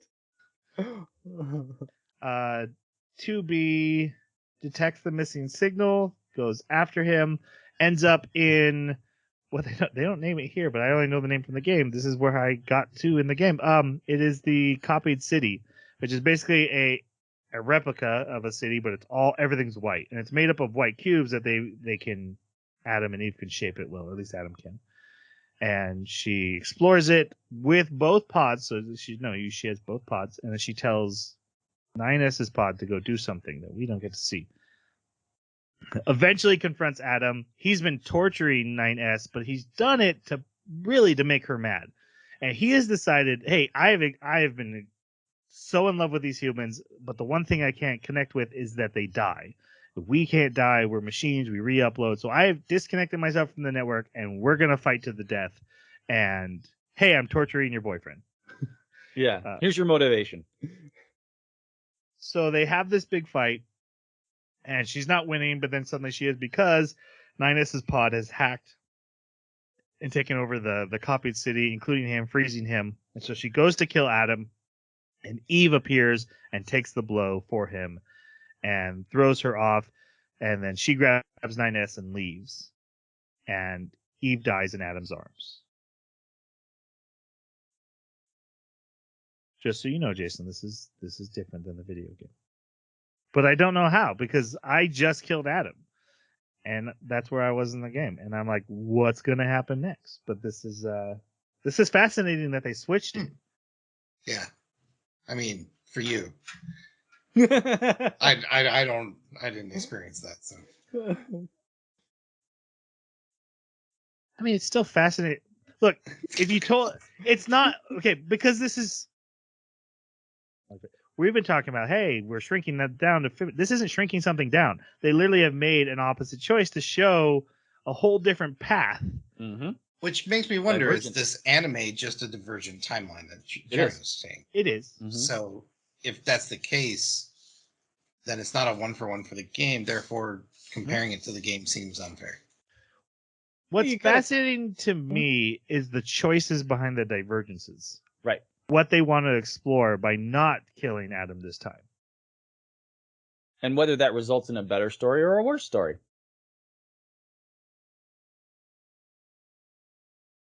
I guess that's all based on opinion. Everything is.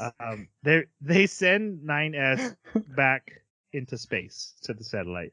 I don't know how this happens. Which part? Rocket ship. Duh. Do they rocket ship him up to the bunker? That's the implication. Their aerial things go back and forth. Yeah, they got the jet. They asked the Resistance to do it for them. Mm-mm. The Resistance meets a Yorha squad. They just left him for a Yorha squad to pick up. Okay. That's when the implication in the game is that when you fast travel, you're downloading into a copy of yourself in another part of the map. I like that. That's cool. But that doesn't make any sense, because then there's like 12 2Bs stashed around the world. Yep. And so I've had that disconnect, but then trying to parse that with, okay, is that what just happened in the anime? Sorry. Well, and sorry, they Jason, do have. I know. It's fine. They do have like this weird matter transference, like the weapons that appear out of nothing.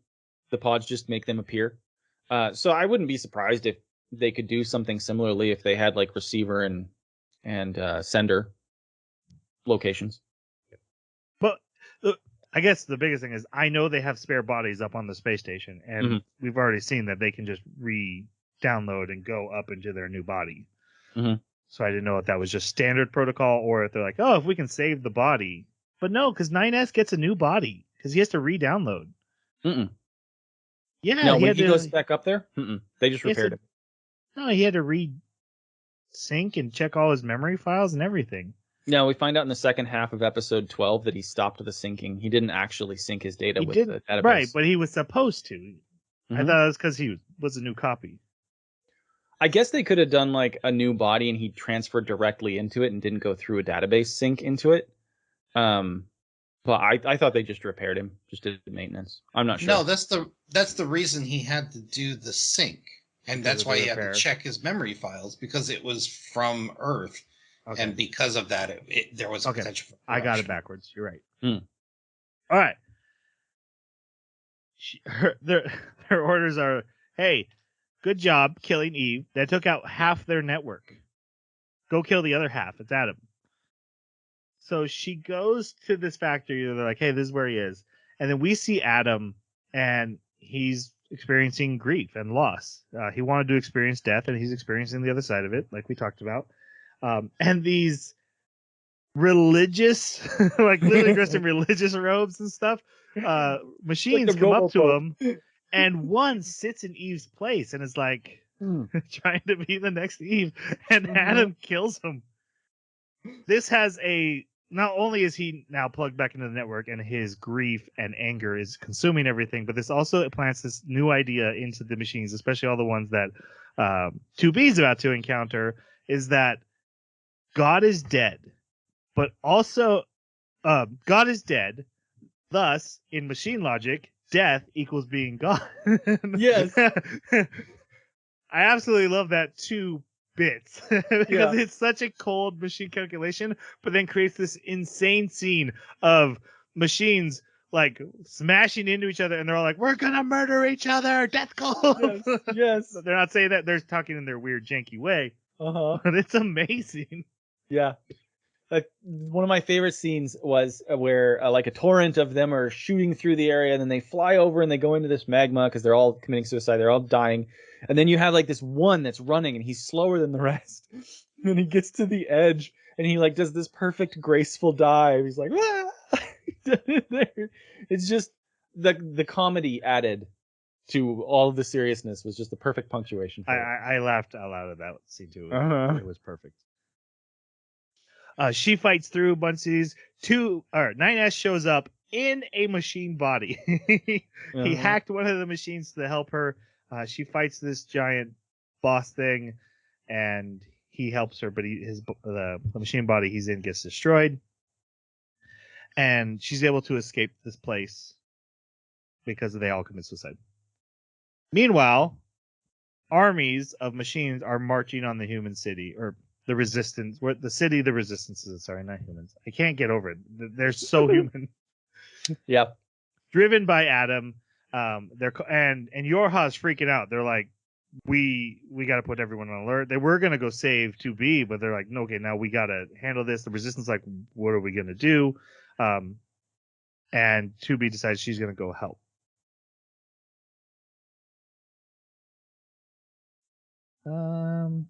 Yeah. So 2B shows up to the resistance. Nina shows up. We've seen cannibal machines now who have Emil's teeth. I think that's fascinating. Emil's teeth had showed up. Which is really weird because if you look at the other machine heads that have been blown off, sometimes it'll show them without their metal shell. They didn't have teeth. They just had like these tubes that kind of looked like teeth. But you're right. These have actual mouths, actual teeth. And all these machines form into one Eve looking guy. One soldier panics and shoots it with a missile launcher, takes it out, but then it reforms into a giant monster. And Adam is sticking out of the forehead, and he's like, "Yeah, I'm everything's gonna die. That's what I've decided. If my brother's gone, nothing's gonna remain." So 9S goes to battle him. 2B is fighting those cannibals to protect the resistance members who are preparing a weapon to fight this giant monster. There's some very cool animation here. We get to see 9S switch her weapon to her heavy katana, which was very cool. 9S hacks into Adam, and we get to see a lot of weird scenes. But we don't get to see the final scene because that'll be important later.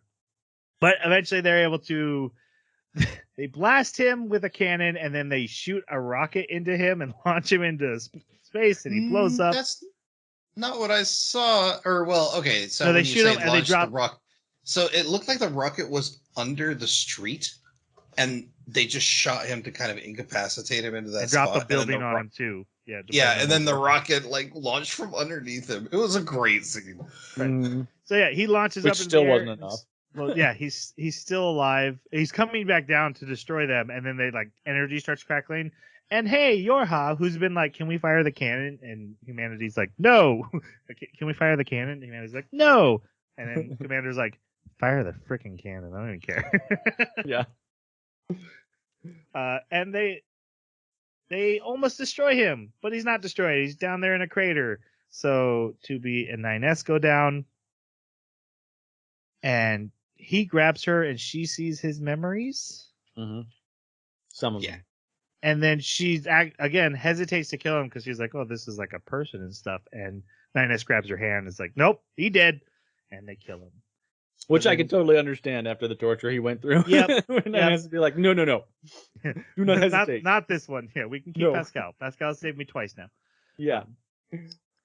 And then 9S, his eyes turn red, and he starts to turn into a machine. He's been infected with the virus, and so 2B has to strangle him to death. I did not understand why she just didn't decapitate him. Like, if you're gonna end him quick. Why strangle him to This- death? But the machine's eyes start blinking green, and 9S is like, "Hey, I put myself in a machine, and then I became the network for a little while, and now I'm in this machine." He's in a giant machine. Mm-hmm. So This is where Tanya said, "Oh, so there weren't any stakes." Ouch. Uh-huh. I'm getting tired of them constantly uploading and fixing everything and fixing his body, and I was like, yeah, I kind of see it. But none of this matters because the real thing happened 2 hours earlier. This is what really matters, guys.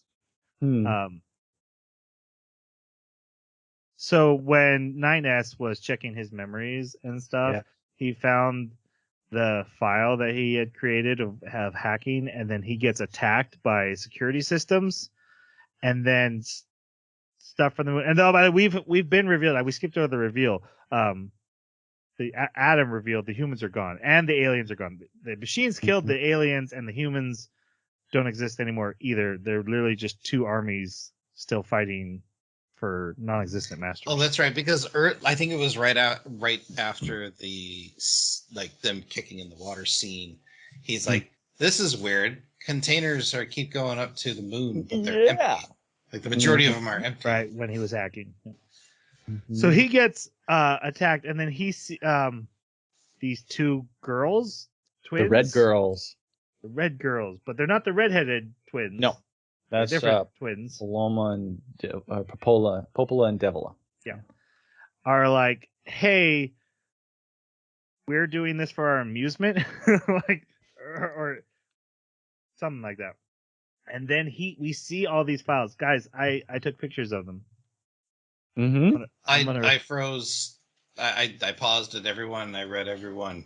The humans have been dead for a long, long time.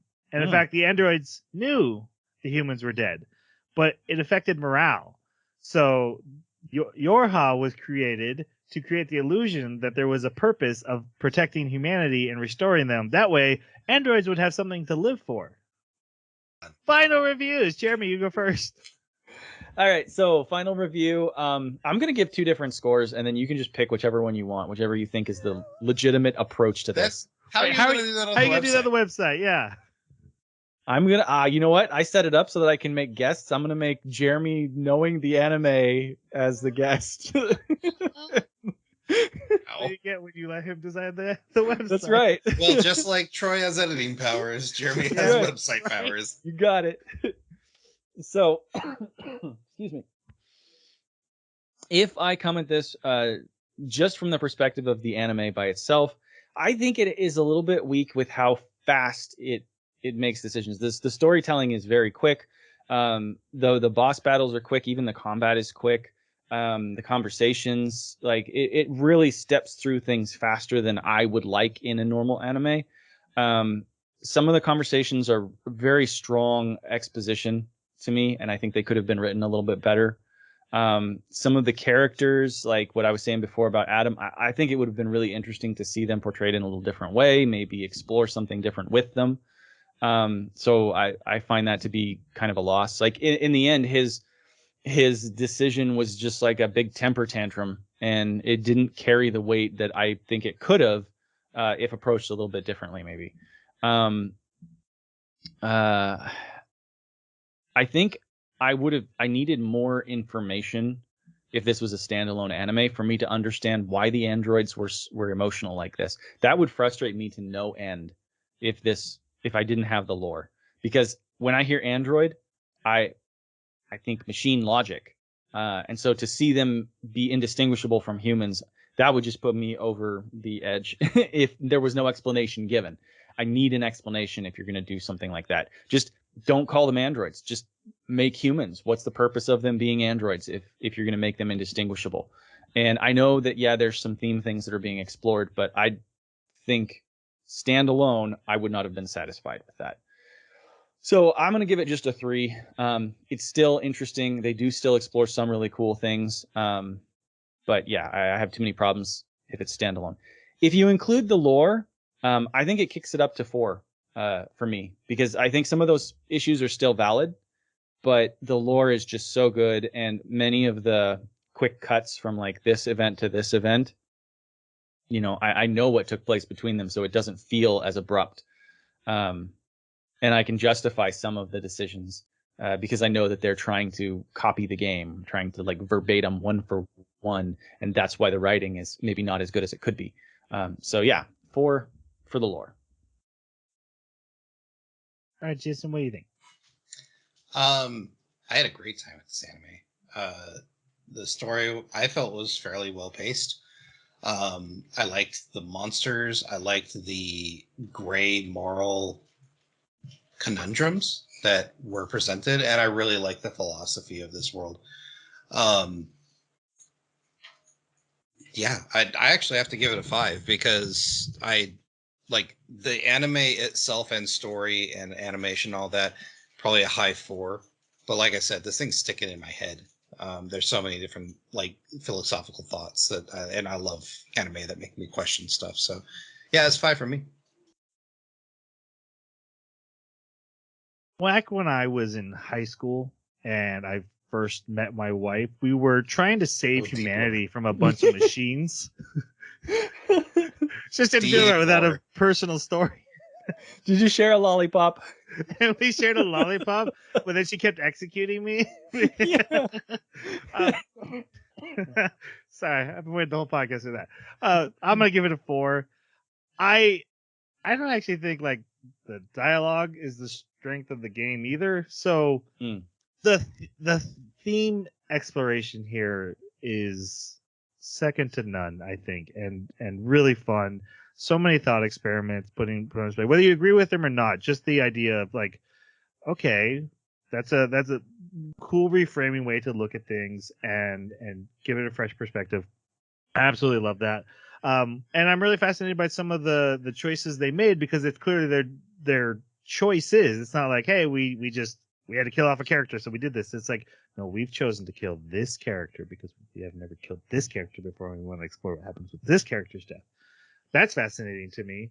And I found the action beautiful. You know, the episode where they fight the big dancing ballroom queen. Yeah, the songstress. This had some glorious animation and some like horrific. There's some really horrific scenes in this that just come out of nowhere, and then also another scene that'll make you laugh. It's got a lot going on for it. There's some jankiness, sure. There's some over exposition, sure, but it was fun to watch, and it made me play a classic game again. So a 4 for me. Our next anime is Zombie Murder Dead Girl Panty Farce. Nope. Wow. Close. Undead Girl now. Undead Girl Murder Farce is what we are watching next. Now, if you have thoughts on Nier, Drakengard, Nier Automata, Nier Replicant, Nier Automata 1.25, that's out there. Yeah. Or the stage plays, please let us know on our Twitter at Baka Podcast, our website, the Anime Baka Podcast. No, that's not right. Is it? Anime Baka Club at Gmail. Oh, no. Oh my God. No. Oh God, what have I done? Jeremy, what's our website? The Anime Baka Club. Are you looking it up? You built it. We are professionals. It's late. The Anime Baka Whose fault Club. is that? It's late for a good reason, but it's still late. There's a contact us button. If we're not saying it right, it's in our bio. Yeah. Or you can leave a comment wherever you found the podcast. That'll be pretty easy too. And leave us a 5-star review. Yeah. I don't think We don't ask. we don't deserve that right Yeah, now. no, We don't ask very often. Yeah, we would love to hear from you though, especially your thoughts. Were you just anime, and did we reveal way too much and ruined it for you? Let us know your thoughts. I know. Jason. Jason's probably right. Yeah. Let's go ahead and say goodbye. Thanks for listening. Glory to mankind. Sayonara.